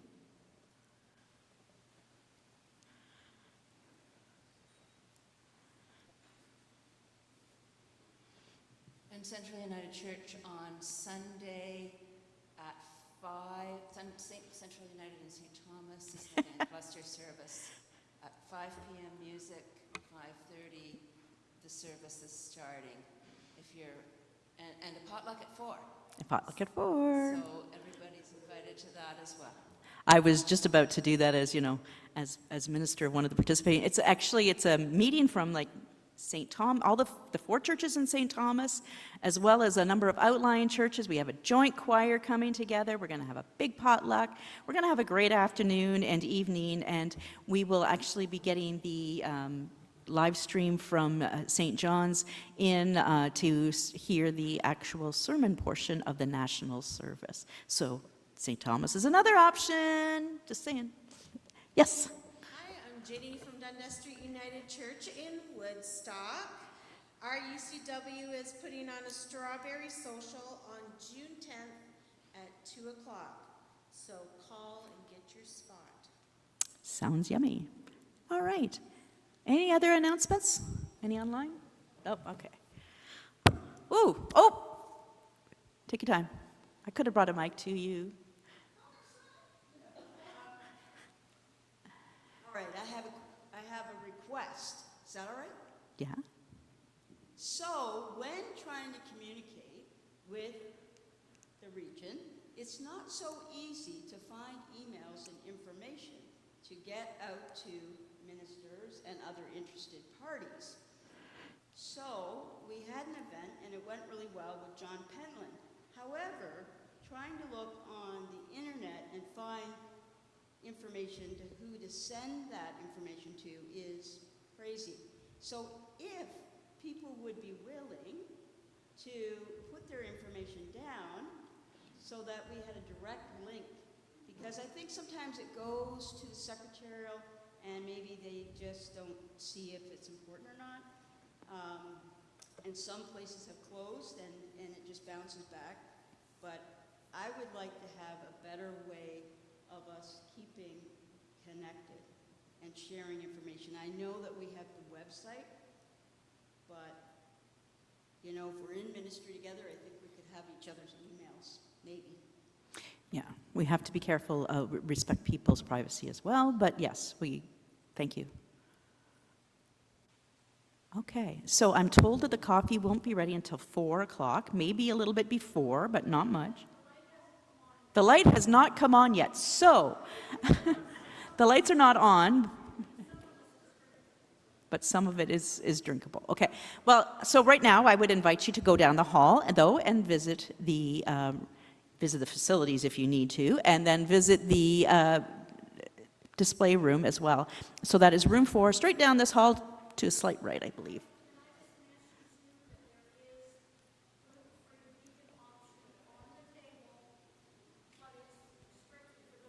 Yeah. Yeah. So there are gluten-free and vegan options available.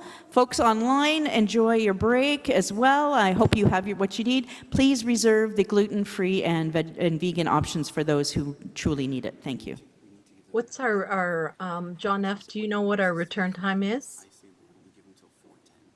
So we will have until 4:10 before we need to be back. Okay. Okay, 4:10. Socialize, yes, that's a very important part of this is socialization. Thank you to the folks at St. Luke's for providing us with a wonderful, wonderful meal. Can we give them a round of applause? All that fresh fruit and cheese. No napping now, folks. We're ready to begin, and at this time, I would invite Lori O'Leary, my neighbor in ministry.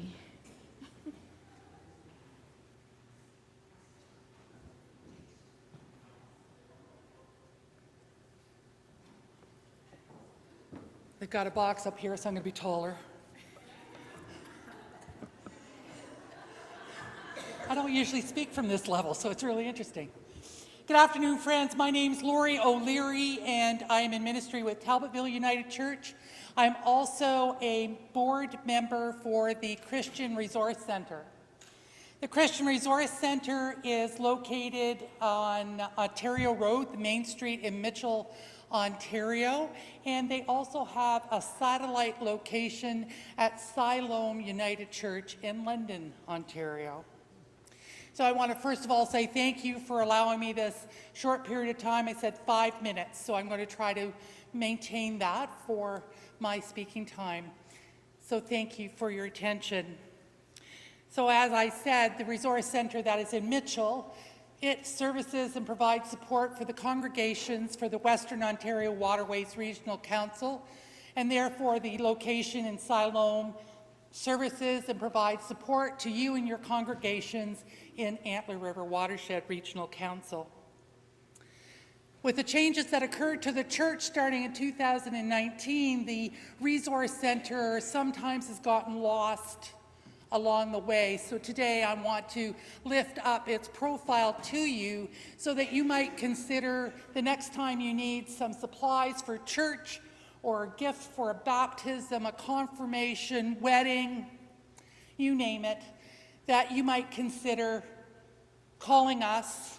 I have postcards that are on the table out there, and you can certainly come and see me about getting one from me for that. It has the contact information, the hours. Mary Dillon is our contact person in London, and her number and email are on the card as well. We are here to serve your needs for your church supplies. The other thing I'd like to lift up to you is that if you order from us, you're supporting local, yay. And also, you could save yourself some shipping costs. My personal experience is with the UCRD store, the shipping costs can be quite steep sometimes. If you order from us, we're happy to ship it to you. You might even have a personal delivery to your door or mailbox, depending on where you are. It is about calling us, giving us a try, see if we can meet your needs, and we can certainly try to accommodate those things. The Resource Center at Siloam is open on, the hours are open from 10 until 2 on Wednesdays. That's when Mary is there. So see me for a postcard. Second part of my presentation, I'm going to change hats for a minute. I am also the outgoing chairperson of Southwestern Ontario Candidacy Board. You've heard about the executive and the various commissions for the region reaching out to you, asking you to discern if you might have gifts for the various opportunities. I'm here to stand here and ask you if you might discern to be using your gifts towards the candidacy board. As I just said, I am the outgoing chairperson. I've been the chairperson since 2019. I have served my terms of 3 and 3, and so that I am moving away from the candidacy board at this time and looking at different opportunities within the church.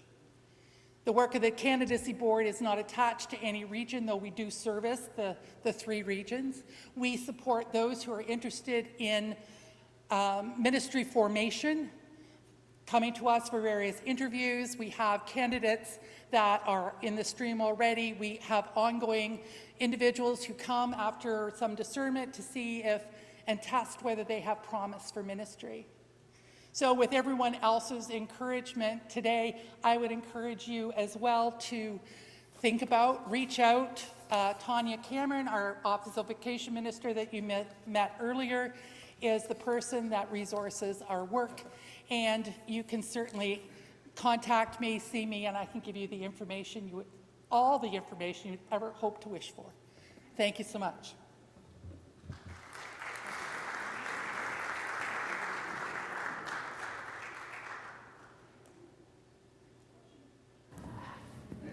Oh, it is on. At this time, I believe we have a message from our moderator on video.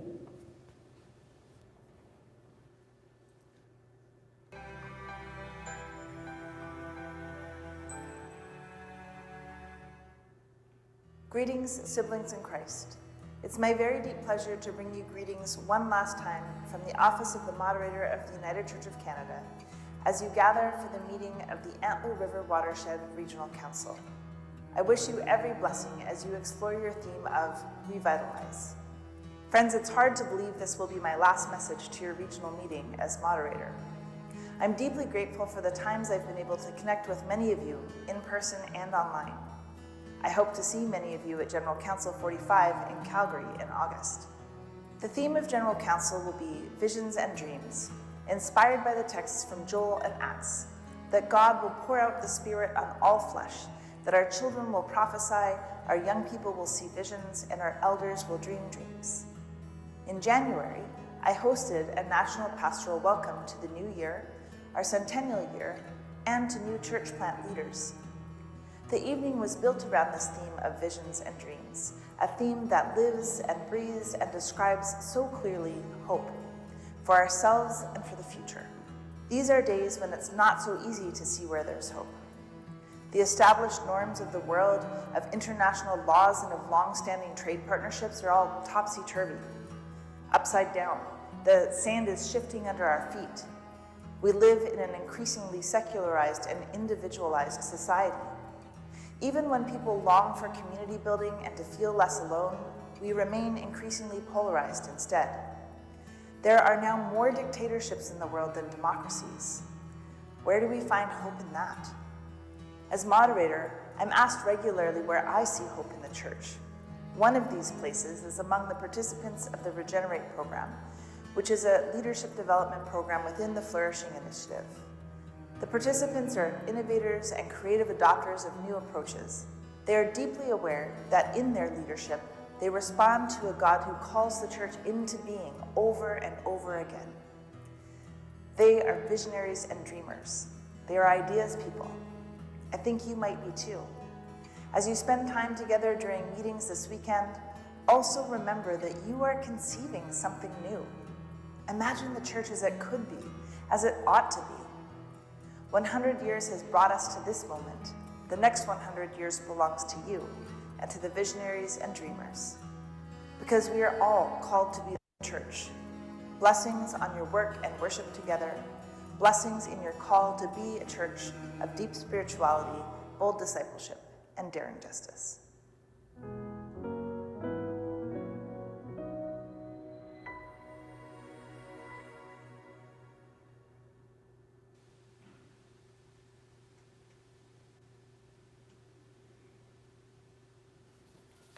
It has truly been a blessing to have our moderator, Carmen Lansdowne, with us for her term.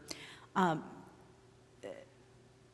don't know if you were in Port Elgin last year when they spoke, and it was truly a wonderful, and I feel, I almost went to Shoppers Drug Mart and bought a new tube of lipstick for this meeting. And if you remember, and I have actually thought that's a really great idea. And then if you were not in Port Elgin, she always started by introducing herself and what she was wearing, including her amazing footwear collection that she has, and pointed out the fact that she was wearing lipstick so that those who were reading lips could see better. And I thought, that's a great idea. I am not a makeup person, so I do not have a large shoe collection nor makeup collection, so I completely forgot about it. It was not on my list. But and thank you to those who have volunteered to go to General Council and represent Antler River Watershed. At this time, I would invite Sarah Brewer and Marlene Britton to come forth and give us a presentation on the admissions process.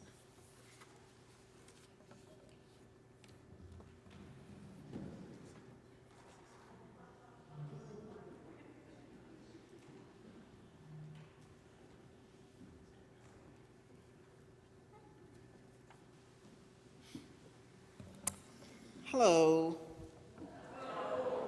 That's the right answer. I am Marlene Britton. I'm not a member of the Antler River Watershed Regional Council. Pardon me? But I could be. But I live in Stratford, so I'm a member of WOW. And my purpose this afternoon is to join my colleagues, not just Sarah, but Tanya, in sharing with you about the admission process.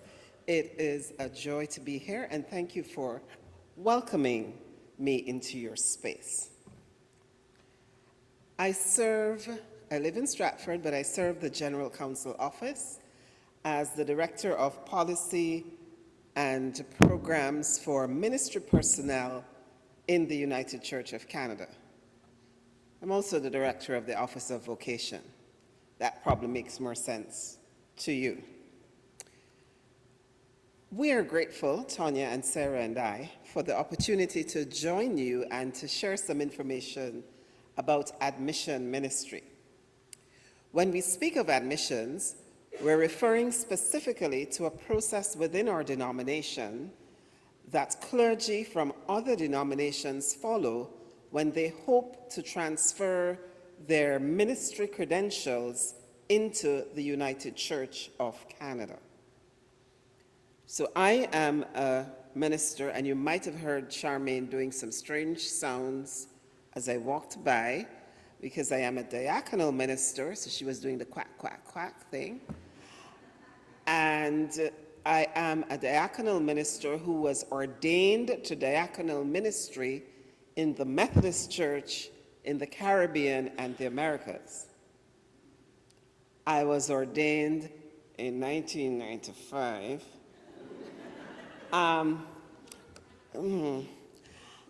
When I was 5 years old. And I served for 20 years in the Caribbean, 4 years in Belize, 16 years in Barbados, and I was raised in Jamaica, born and raised in Jamaica. So I served 20 years in full ministry, there and then transferred to the United Church of Canada. So I am a product of the admission process as well. When I came to the United Church of Canada, I was a full minister.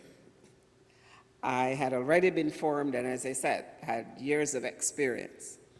However, the United Church of Canada has a process by which persons like myself can be acclimatized to and immersed in the ethos, policy, and everything else that is this United Church of ours, and allows us to contribute in the best way possible as we continue to live and work in the ministry to which we are called.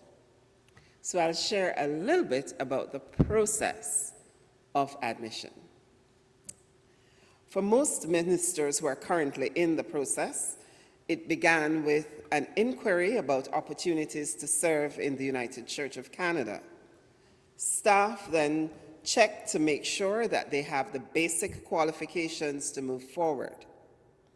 If so, they were then paired with another minister who had come through this process, allowing them to speak about such topics as immigration, life in Canada, and that's important because many of the ministers don't know about minus 40 degrees temperatures. The United Church of Canada in general and ministry within it specifically. If the minister decided to move forward and the accompanier agreed that they were ready, a thorough application package is prepared containing such documents as a letter of good standing from their denomination, a criminal reference check, transcripts from their seminary, references, a resume, their ordination or commissioning certificate, and narrative responses to a series of questions. The Ministry Vocation Committee does a thorough review of the applications, and if everything looks good, approves their credentials. We make sure that you're not getting, the United Church isn't getting anybody who is going to be less than or operating at a lower standard than we're accustomed to. Qualifications have to be equal. The admission board then meets with the minister for an interview to explore such topics as their theology, openness to learning, leadership, and commitment to social justice, from which they make a determination of whether the minister is suitable for ministry in the United Church of Canada. Some of you here might have served on an interview committee for the admission board, because we have smaller interview panels. And if you have ever served on one of those or on a search team that received an application from a minister in the admission process, then the minister would have successfully completed a whole big chunk of the process before they get to the point where they can search for an appointment. From that point, the next step of the process is an experiential time when they come to serve an appointment with the United Church Community of Faith. While in this appointment, the ministers use their continuing education time and money to do courses in United Church history, theology, and polity through one of our theological schools. Once those courses are complete and the minister has gained at least 1 year of ministry experience within the United Church of Canada, they may then return to the admission board for a final interview. If the admission board finds them ready for admission, the region then plans the service of celebrations. I think you're admitting Martin tomorrow, so he would have come through this process. and the minister is admitted to the UCC's order of ministry. That 12-month period at least is really critical for us to be able to immerse ourselves in the way the church works and then to move on from there. So I'm going to invite Tanya to do the next part of our presentation.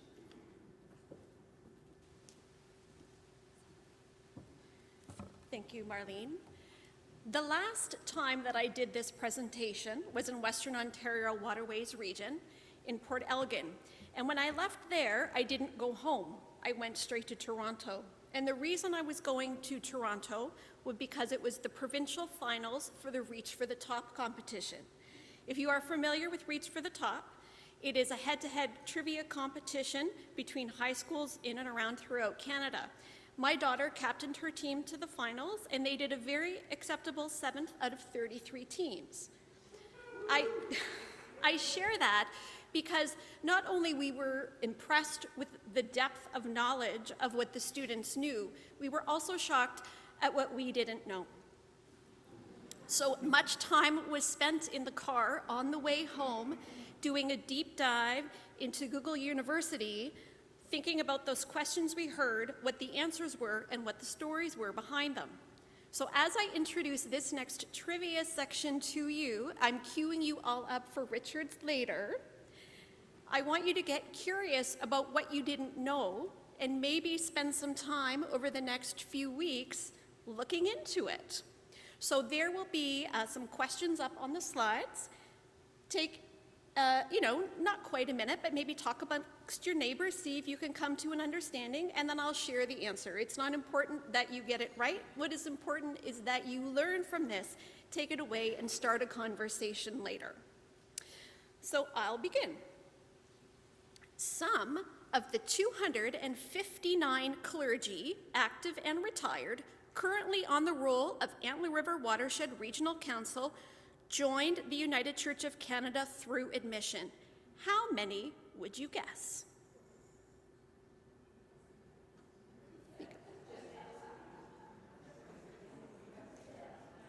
I will take a whole number. I will also take a percentage.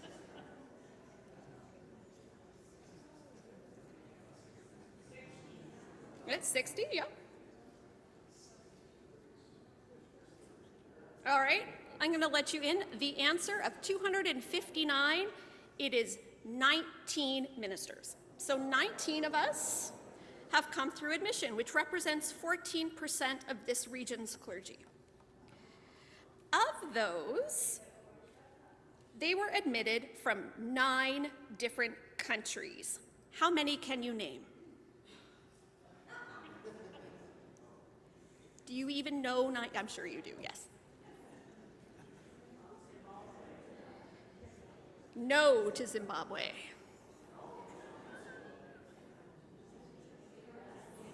Yeah. US? South Korea? Right? I'm just in no particular order, but in fact it might be alphabetical. Canada, India, Jamaica, Korea, Philippines, South Africa, Uganda, USA, and Wales.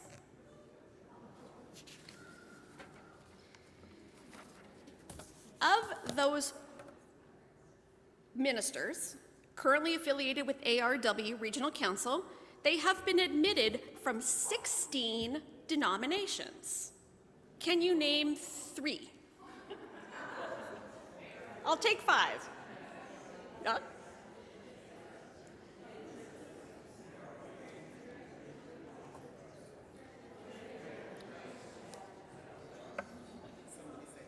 I think Marlene gave you a hint earlier.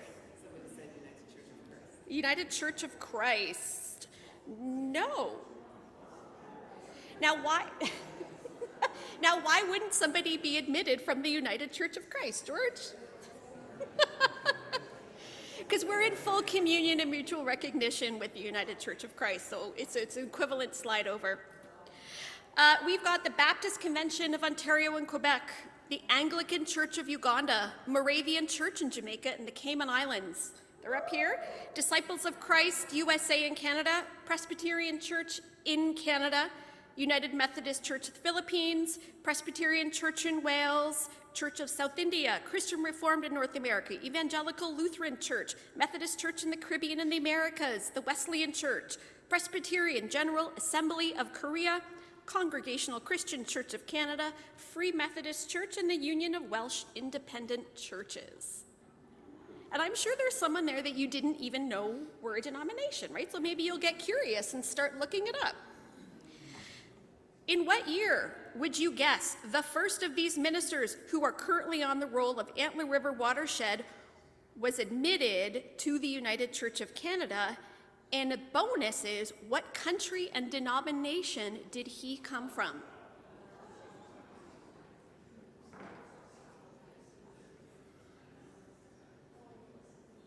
Yeah? So it's 8 years older than I am.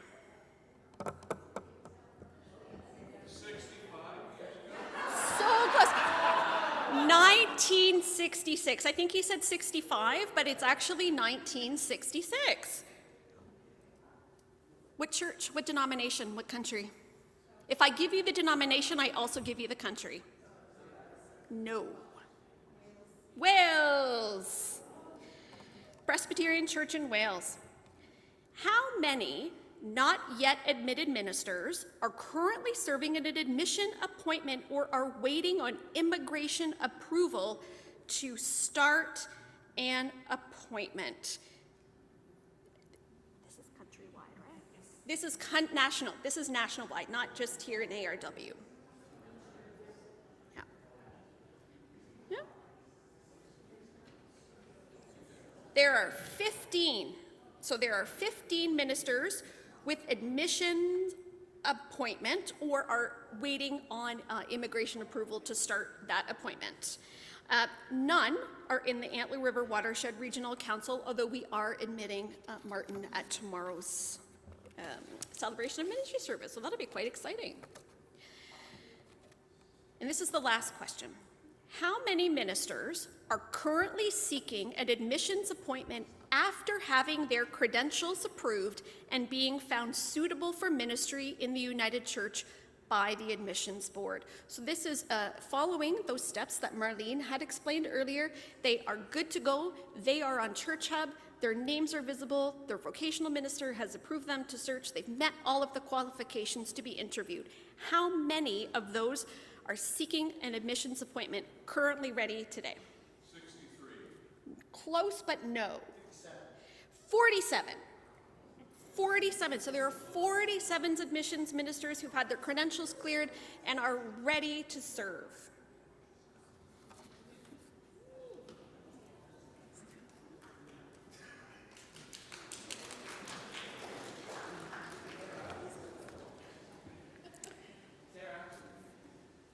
Yes. Sure.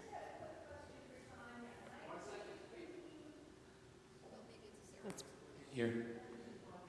19 people and 256 things is only 7%. So is it the 19 that's wrong or the 2? It's probably my math that's incorrect. I tried to do a mathematical calculation of percent and I might have messed that up. Yes, thank you for, I'll look into that. What is accurate for sure is that as of this week, we have 47 ministers who are available and seeking an admission appointment. And I'm going to share some information with you now, and I'm going to preface it by saying this information is not easy. It's based on some things I've observed. And so just take a breath, listen, hear.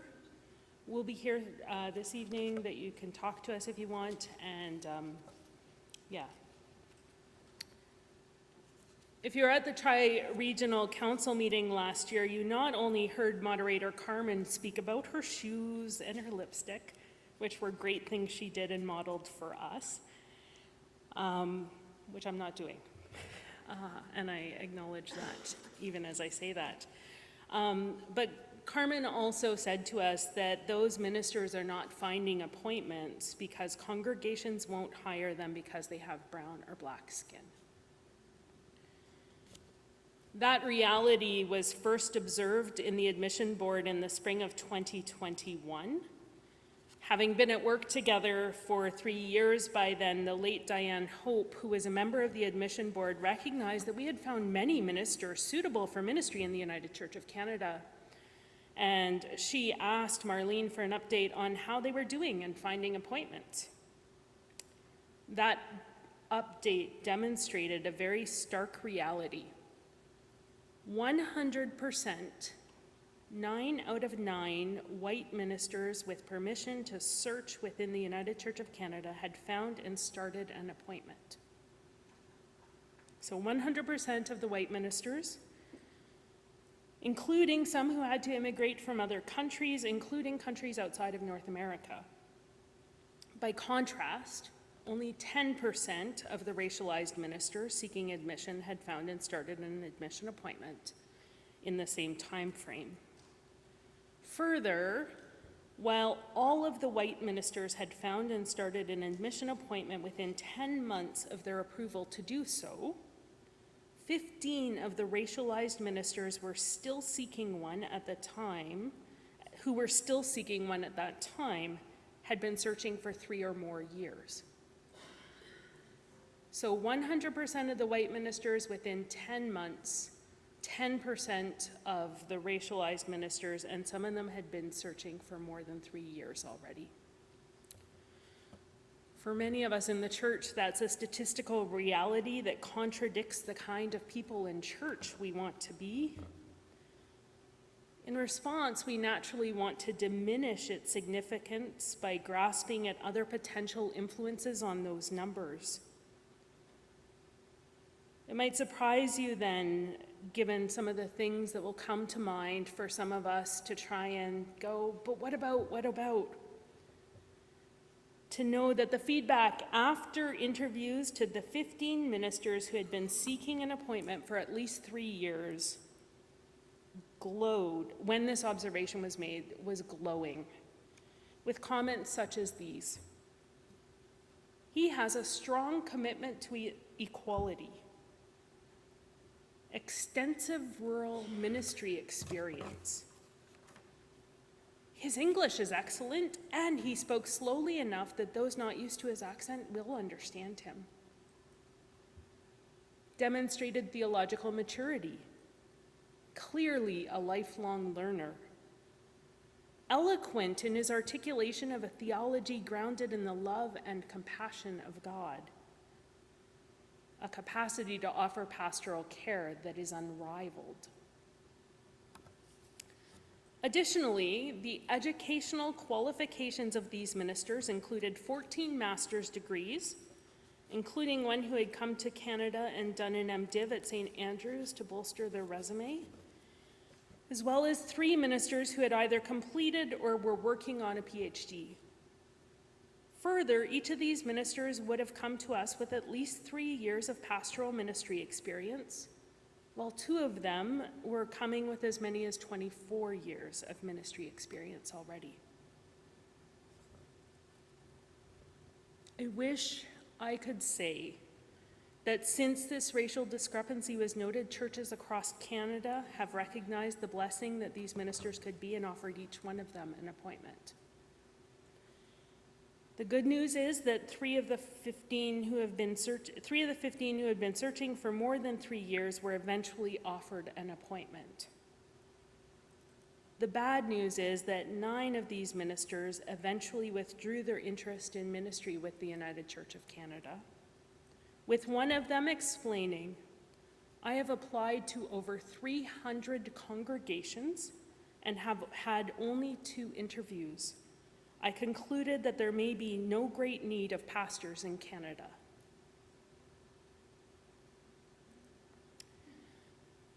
Two of the 47 ministers who are currently seeking an appointment have persevered with their search. They were part of that number, and they've persevered with their search for now more than 7 years. And they're still searching.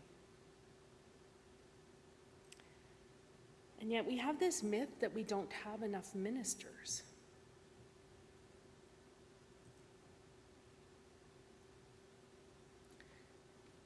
Now, one of the realities is that we do have a lot of part-time congregations.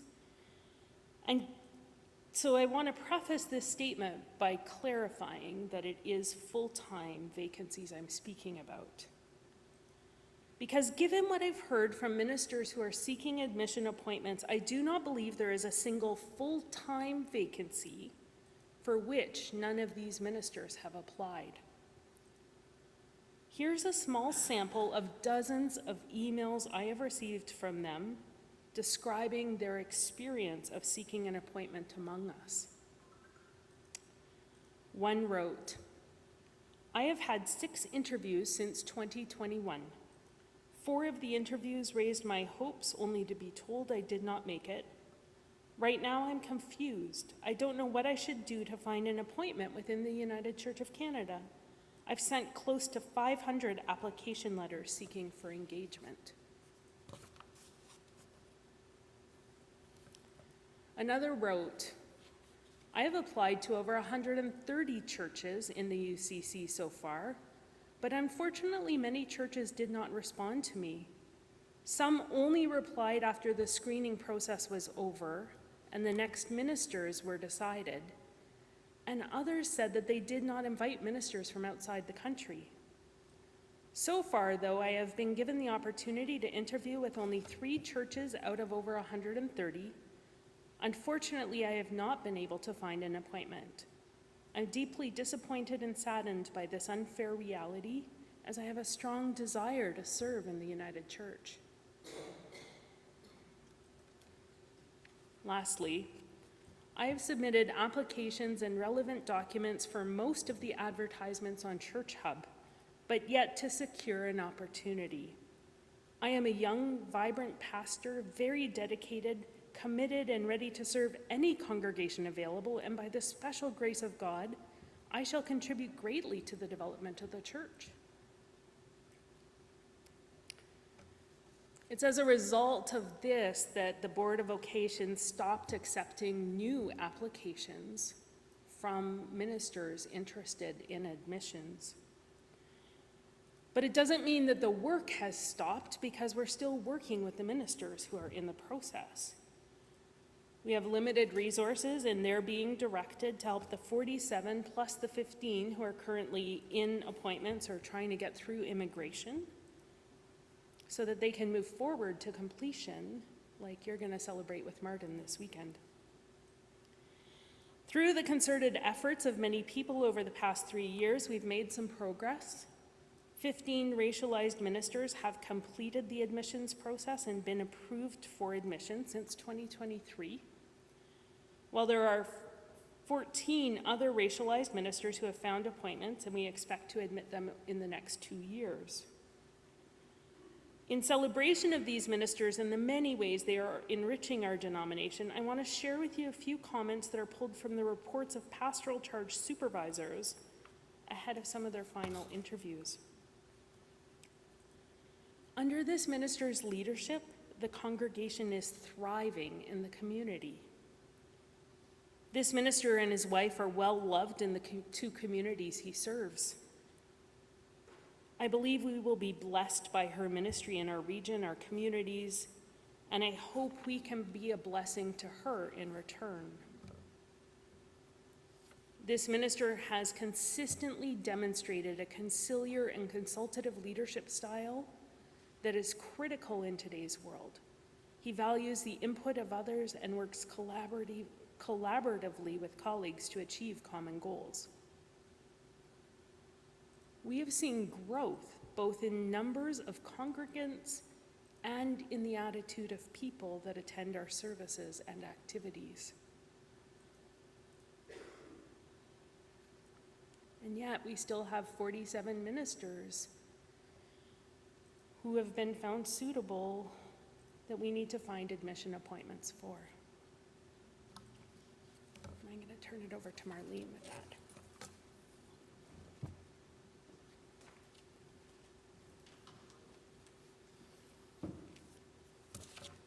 So take a breath, because I know what you heard is a little heavy. And yes, it is. So I'm going to invite you into spaces where you might be able to have some conversation around some questions related to the actual situation on the ground and the presentation you would have heard today. I'm going to invite you to be in smaller groups. Do you have groups already set up in the region? No, you don't. So, shall we just do organic groups? We're not asking you to report back or take have a scribe, and you're not going to be graded A, B, or C.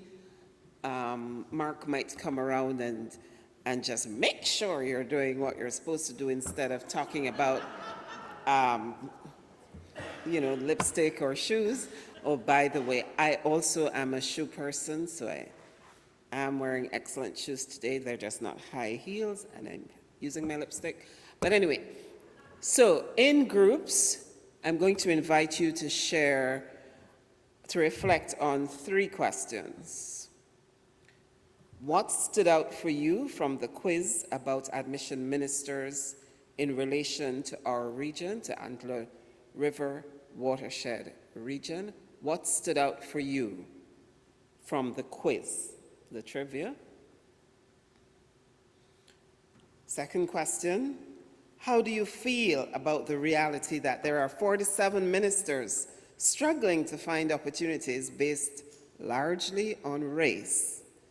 And how does this challenge the myth in our denomination that there aren't enough ministers? I will repeat them again. And thirdly, imagine a fictional community of faith called Deep, Bold, Daring United Church that is searching for their next minister. How might they both be a blessing to and be blessed by sharing ministry with someone in the admission process? So, groups of 5 people near to each other, and talk about. And you don't exactly have to be 5. Do the square root of 5 if it's good for you. Yes. And then the people on Zoom, you've put the questions in. How many people? Okay. People on Zoom are covered. And if there is anybody who isn't comfortable talking about this in their groups, whether because of questions raised about race, I'm here to chat. Or if there's someone on Zoom who is uncomfortable, How much time for breakout rooms, please? Charmaine, could you check how many? 20 minutes, Michelle. Thank you. Okay, folks, I'm going to put you in the What stood out for you right from now. the quiz? There we go. Okay. So our friends online are returning from their breakout rooms. So I wonder, I know some of you are still engaged, but if we turn our attention together. And I wonder if there are any findings, nuggets that you're willing to share about those questions. There is no obligation. It's not mandatory. It's not like, all the ministers amongst you who know you must do your annual declaration by June, or by whatever, or Tony will be on you. Yes. It's not mandatory like that is mandatory, but just going through I'll just go through the questions, and if you have something to share, come up to the mic and share, or a question that's relevant. So, did anything stand out for you from the presentation?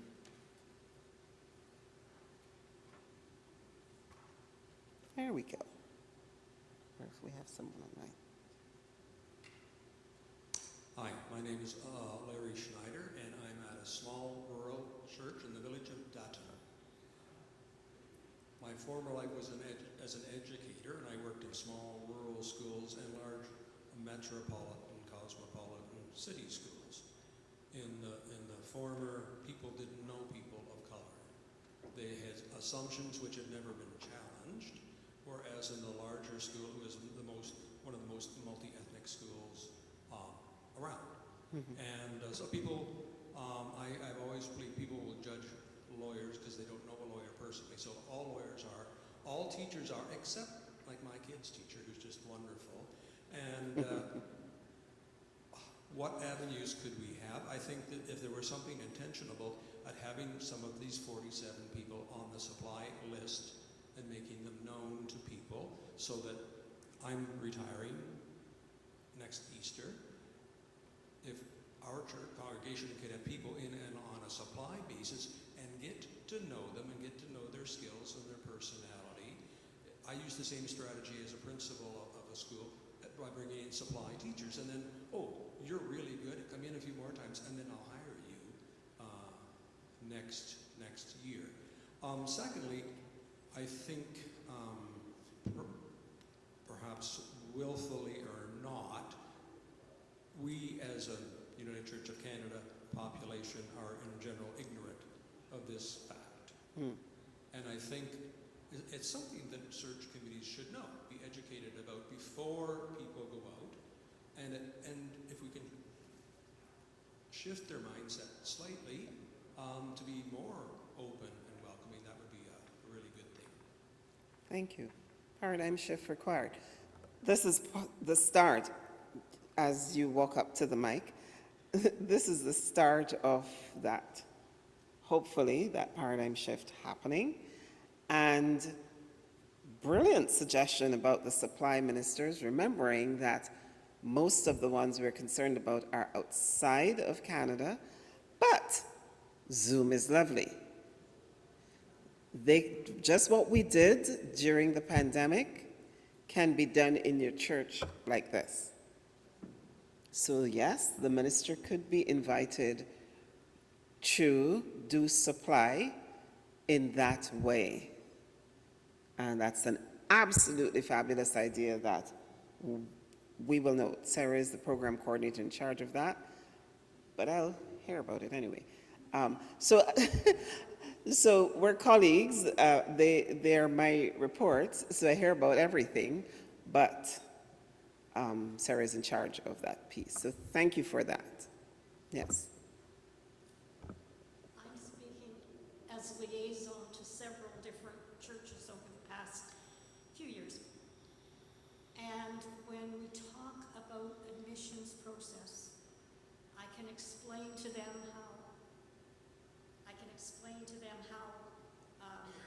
you're paying from the point of entry, and probably you're not going to pay the same kind of moving costs because this person or a family will not be coming with a truckload of books as well as living room, dining room, whatever they've accumulated. But what stops people, I'm going to say, is the whole, I don't want to say horror, that's a bad word, but it's like a mountain too high to climb looking at the immigration process. And I keep explaining, well, the United Church will help you with that, but it's just like, but how long do we have to wait? If we get somebody that's already here in Canada, we know that in 90 days we can have a minister. Thank you for that. And yes, you didn't want to use the word horror, but I will use it. It is horror with a capital H, what our immigration process is right now, especially for, so the goalposts keep changing, not because we're changing them, but Kenzie's nodding his head. Yes, they keep changing the requirements, and we therefore have to be trying to move as fast as possible as these requirements are changed. What we have done is to consult. So we have offered a contract of sorts, it's a contract, yeah, from the General Counsel Office to an immigration lawyer, specifically for helping ministers in the admission process. And that was not in place when I was doing it, but the requirements have changed and things have gotten tougher. So that has been put in place. This is the third year running, and that is specifically for that purpose. So again, liaisons who are able to say to their search committees, there is help. Check in with Tanya, she'll put you in touch with Sarah if you don't have Sarah's direct contact, and they'll take it from there. But there is help with that piece. And yes, it's tough. But again, look at I don't know if you looked at the blessings that come with having these kinds of folks. And it's sometimes what I have been referred to as these kinds of folks. By the way, I'll just stick a plug in here. I'm telling you, some of us who come from outside your system have way more education than the ministers in the United who come up through that system. Just saying. And we're willing. I didn't tell you my life history. My first pastoral charge in Canada, I was coming from Barbados, Mark. I came from Barbados and I went to Cold Lake.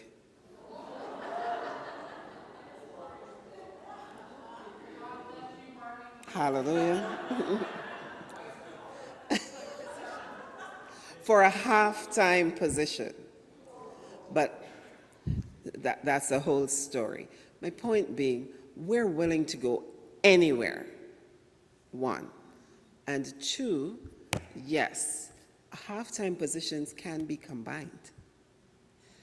They can be combined. The full-time requirement is not ours, it's Immigration Canada. They require the ministers to have a full-time position. But again, when you see Sarah at supper, she can tell you about the cobbling that we have done of part-time positions in order to make that happen, and she has examples that she can share. We, and I have to say we, coming from outside, we don't serve one community of faith. Again, I'll just use my Barbados experience. My first assignment in Barbados, I was part of a ministry team. There were 3 what you call ordained ministers and 1 diaconal ministers, me. I was responsible for Christian ed, for social work, and youth work, especially for 10 communities of faith. That is how we work. So being given 2 or 3 is like, what? So what am I going to do with the rest of my time? It's a cultural difference, but it offers the scope for creative manipulation. Sorry, Joy. Hello again, I'm Joy from Ingersoll. I wanted to, what was your name again? Larry. I wanted to add on to Larry's comments because that's similar to what we talked about in our group. And I realized that you all have been working with these issues and know so much more than our little group back here. So you've probably thought of this already. But we found that there was a lot of energy when we started talking about the idea of what could it look like if, let's say, a regional council were able to hire one of those ministers because that would help to facilitate them being able to come to Canada, and then we could use we could use them for pulpit supply, and then people could get to know them, and that might help to break down some of the barriers. I just wondered if that would be something that we could try, if it's not already happening. But I'm seeing all the looks going on, so can you tell me what I'm missing? You're not missing anything. I was looking for Mark. Oh, okay. And there's a reason I was looking for Mark. He's coming to the mic. Yeah. Okay, please. Yeah, no worries. I'm going to go like this so I can look at people too. So while you're all talking, I went up and was asking a couple questions myself. And sorry, Mark Laird, Executive Minister. And so one of the things that I suggested is, or said that I want to look into when I have time, I want to look into the possibility of hiring 1 or 2 people who work for the regional council and so are under regional council supervision. The regional council pays them, but their job is to minister to these 5 congregations.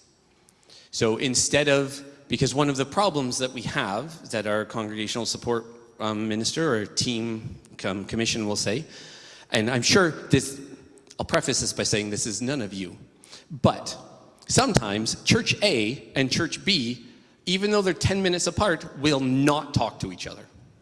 I know that's none of you, okay? None of you know this. I'm just, you know, in Alberta this happens.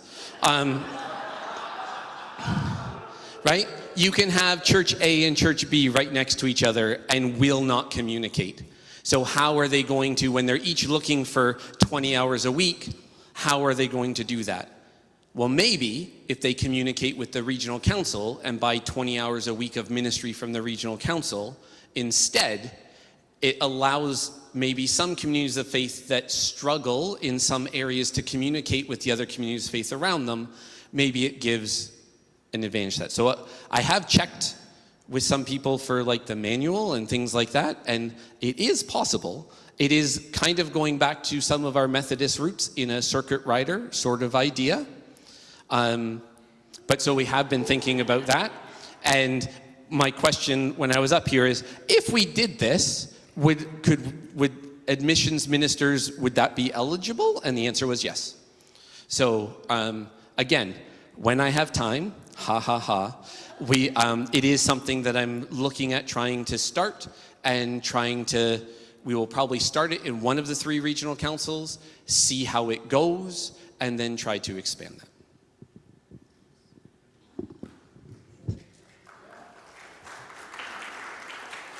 So that's the spirit moving, the same idea, and you didn't even know about it. Sorry. So I wanted to, I'm Charmaine Bailey, by the way, Equity Support, and I wanted to share some suggestions or discussions that have happened online. A couple of them have been brought up already, but here's one.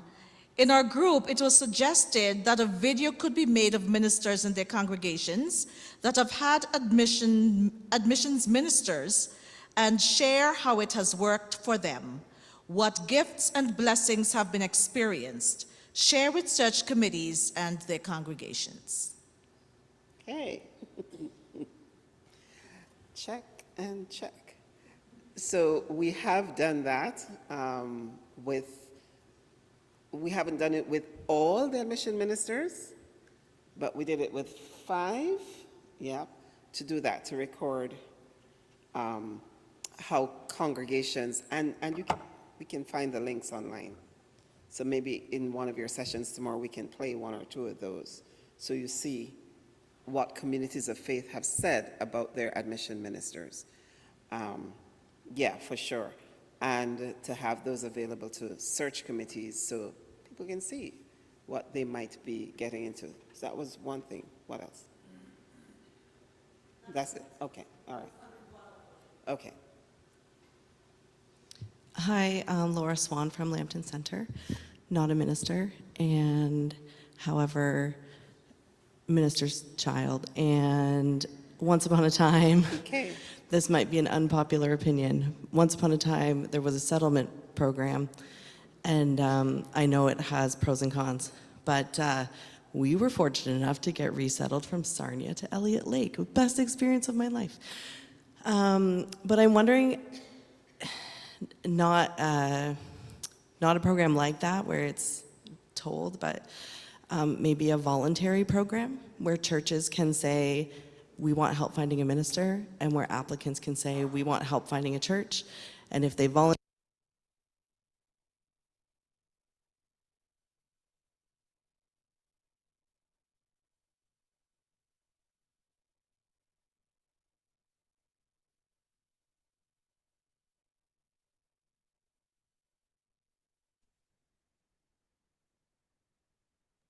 Sorry, folks, we've lost volume completely. Oh, there we go.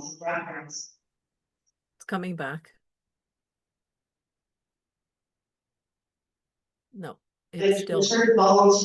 I've let Andrew, or sorry, Christine. Thanks, John F. Oh, please, no, stop. Nope.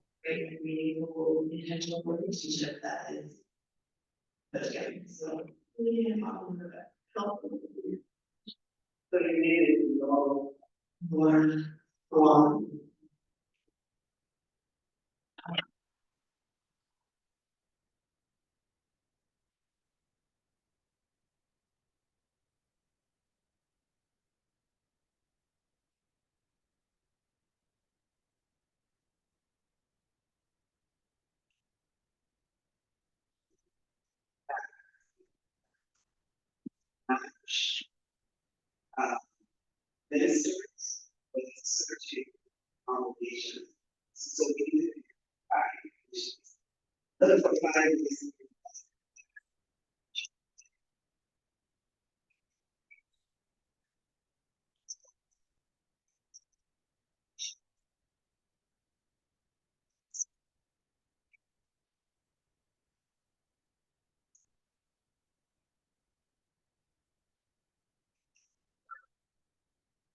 But it means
Sorry, folks, for the technical difficulties.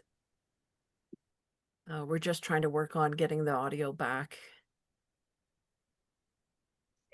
Theoretically higher. It's a big creature now. So we've heard what the difficulties of early partners. Can you speak to us? Sorry if you already have an answer. What the difficulties for early partners are here.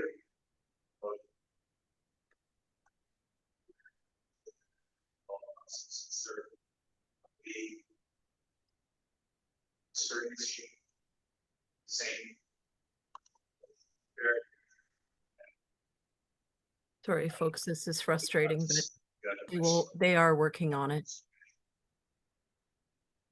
So I just wonder if you see what's our problems here.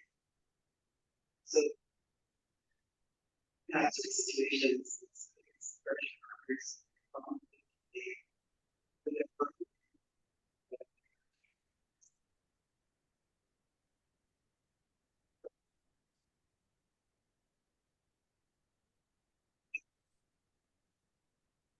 or There we jobs go.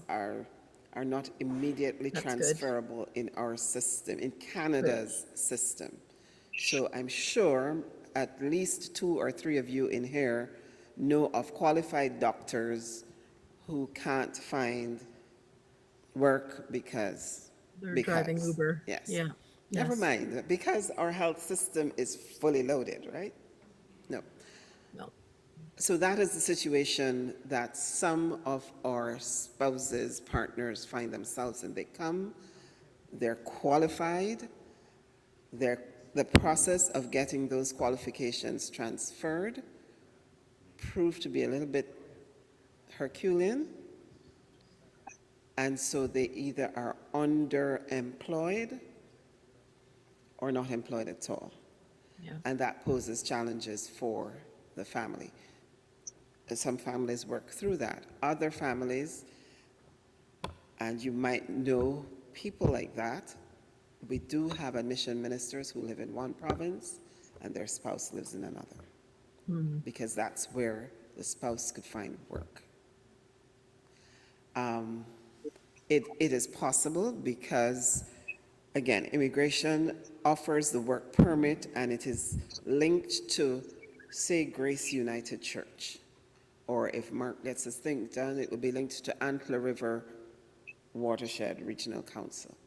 The spouse, however, receives an open work permit as a spouse. The spousal work permit is open, so they can find employment in any other province. So that's what some spouses have done. Is it ideal? No.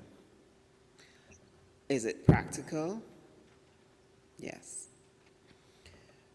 We were talking about a particular case up here where we have spouses who have come, they didn't leave their jobs. They came when the clergy person was appointed, checked out the situation and decided, nope, if I come, I am not going to be employed at the level at which I'm employed in my home territory, so I'm not coming. So the spouse isn't even here in Canada. And that is a reality that partners face. It's difficult. So it's difficult life situations that these ministers are willing to engage in and are offering themselves anyway to be part of our work. Yeah, that's the answer. It's difficult and happens in different ways.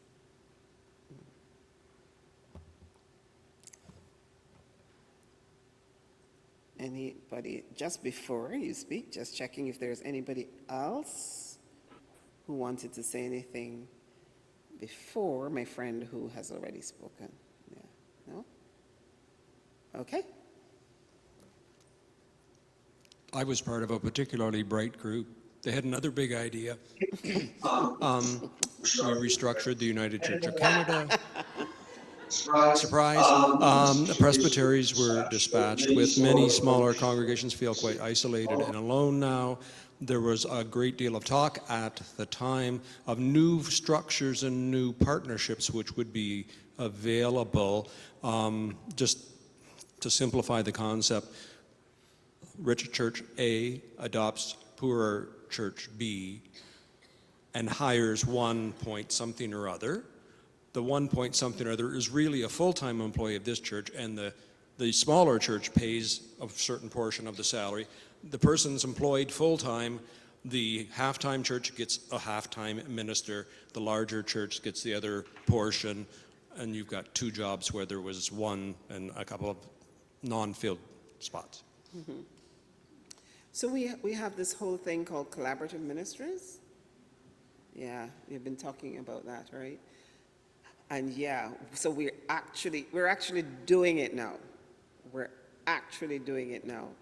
And we have started, so we have 6 of them going on right now. We've started with candidates in those kinds of ways because we've recognized that that's the only way that some of our smaller congregations are going to be served by ministry personnel, recognizing too that ministry has changed.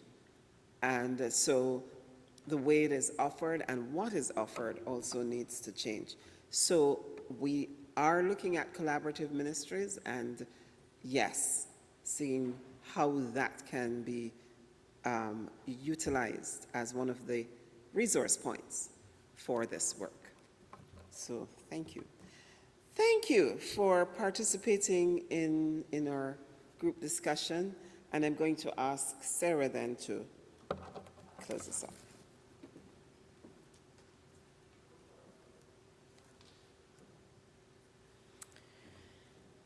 Thank you, everyone, for engaging in this conversation. It has been my ministry for the last 3 years, and it's work that I hold dear, and I receive those emails on behalf of the ministers, and I really appreciate you listening and thinking about them. As you go from here, you can tell the Spirit's been at work in our midst, and I want to leave you with a few ideas. Maybe you want to mention this presentation in your report to your church. You might not be currently seeking a minister, but you plant the seed, and just that seed might germinate when the time is ready. When you hear the myth in our denomination that there aren't ministers, say, actually, I know of 47. If you know a church that is seeking a minister, make sure the search team has an idea of what you've learned here tonight. I know that McCall talks to people about this as a possibility, and you've heard some of the liaisons speak and say they talk to people, but sometimes hearing it from someone else just will be, you know, they hear it differently. And if the position isn't full-time, ask them if they've thought about partnering. The church that I left when I moved to Manitoba, or moved to Ontario from Manitoba, and my wife's church, they had 3 ministers between them, and they had to go to 2, and so they had 1 left, 2 of us gone, and they created 1 admission appointment. So just thinking creatively like that. I'd ask you to pray for the ministers. Pray for the ministers that are searching. Pray for the search teams that are searching, that that the search teams would have the courage to consider the ministers, and the ministers would have the ability to present themselves in ways that their gifts and skills will be seen and heard and celebrated. Pray for the ministers also that are going through immigration right now, and the teams, the churches that are waiting. We have 2 churches that have been waiting a little bit now, and if you pray for them, that would be great. Marlene tried to recruit somebody for the admission board, but you can watch for calls to serve on that board. It's an opportunity to meet ministers from all over the world, all kinds of different denominations, and so learning lots about people and their call to ministry. We also have a kind of an auxiliary group of volunteers that we call on once in a while when we need people, and I see a few faces here that have helped out in that capacity, so you can talk to me about that. And keep my email address handy. So my name is Sarah Brewer, S. Brewer, B-R-U-E-R, at United Church, united-church.ca. So B-R-U-E-R. And feel free to email me. I do get calls from search teams that, you know, have a question about, hey, what about immigration? Or hey, what about the costs? And I am always more than willing to, I'd rather receive those questions and answer them than have you make assumptions. So thank you everyone very much for listening to this and engaging as fully as you did.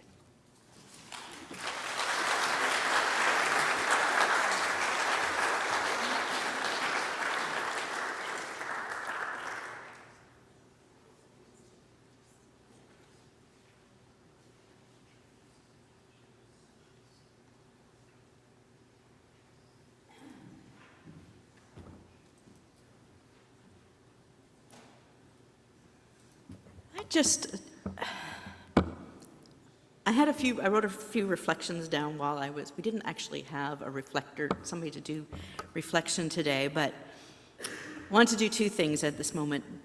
I want to do a bit of a reflection, and then we'll end with grace, because dinner's not quite ready yet anyways, so we have time to visit again. When I set out to create a theme for this weekend, it was renewal and revitalization. And this afternoon has felt, I thought at first, like, wow, this is really heavy, you know, I'm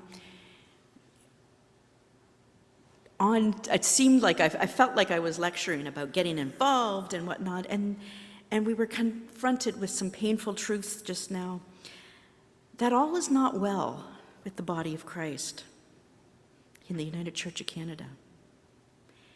We've heard stories, we've perhaps witnessed them firsthand, where people are being excluded or harmed, and we hear about discrimination and silence, and there should be solidarity.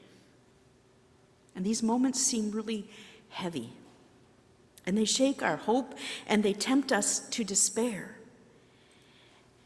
And yet there is renewal and revitalization in this moment. Not as a way of ignoring the pain, but as a way of insisting that, what is it, Greg, the line that Greg used before when he in worship? God is still present, even in our brokenness. God is present here. God's not done with us yet. And perhaps this is where the renewal and revitalization happens. It breaks us open and makes us see things in a new way. It helps us reimagine what ministry can be and should be.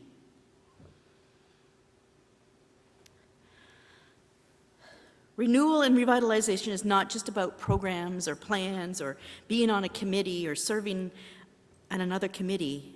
It's about hearts that are willing to be broken open, communities that are willing to listen and change, churches that are willing to begin again, to try something new.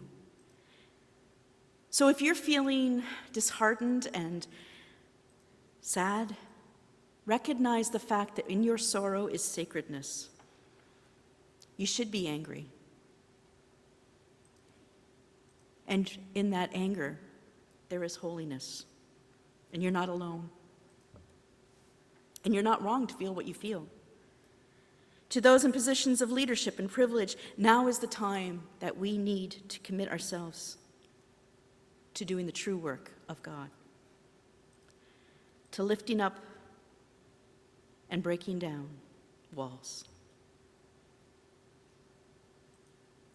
To the church as a whole, we are called not just to survive, but to rebuild, to renew, to be revitalized, and I think that's the only way, in my opinion, that the church is going to move forward. So at this time, I would invite you to renew your spirit, revive your heart, and revitalize the church. Make us new, O Lord. Amen. And on that note, I'm going to say grace.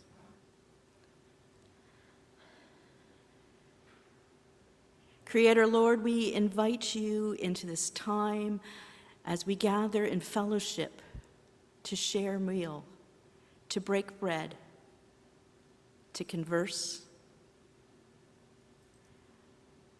We ask you for your blessings on our conversations, on our time together, as we either leave this building or as we continue in fellowship. Bless the food that has been prepared for us. Bless those who have grown it, those who have prepared it, and those who serve it. May it bless us and to your use. And may we ever be mindful of those who go without. In Christ's name we pray. Amen. Enjoy. Dinner will be ready in about, it is ready? All right, and dinner is brought to us tonight by Grace United Church. Yep, I will tell you. So, I believe if you go straight down that hall, you will find the gymnasium, and that is where dinner is served. And yes, and so to the folks on Zoom, have a good night. Enjoy your meal as well. I'm sure it won't be as good as our roast beef dinner that we're about to have. But yes, enjoy your meals and have a good night. And yes, I think that's it. Oh, and don't forget, we have trivia. Richard's all ready for trivia later on, so. Oh, yes, yes, yes. And don't forget about Mark's special this weekend only. You can get away with not doing paperwork if you speak to Mark. This weekend only. Oh, yes, and yeah, you better take a pocket full of candy with you, Mark. You got to make sure you have the word. There's one candy. Oh, no, you're going to need a whole pocket full, Mark. We'll get you more if you need them. All right. Have a good night, guys. We'll see you soon. Thanks so much, folks online. We return tomorrow morning at 9 a.m. and the meeting will go till 3:30 p.m. and the celebration of ministry is at 4 p.m. But the celebration of ministry will be live streamed to YouTube, so it won't be on the Zoom link. So back here tomorrow morning at 9. Trivia is at 7:30 in the gymnasium if you're not staying for dinner. Thank you.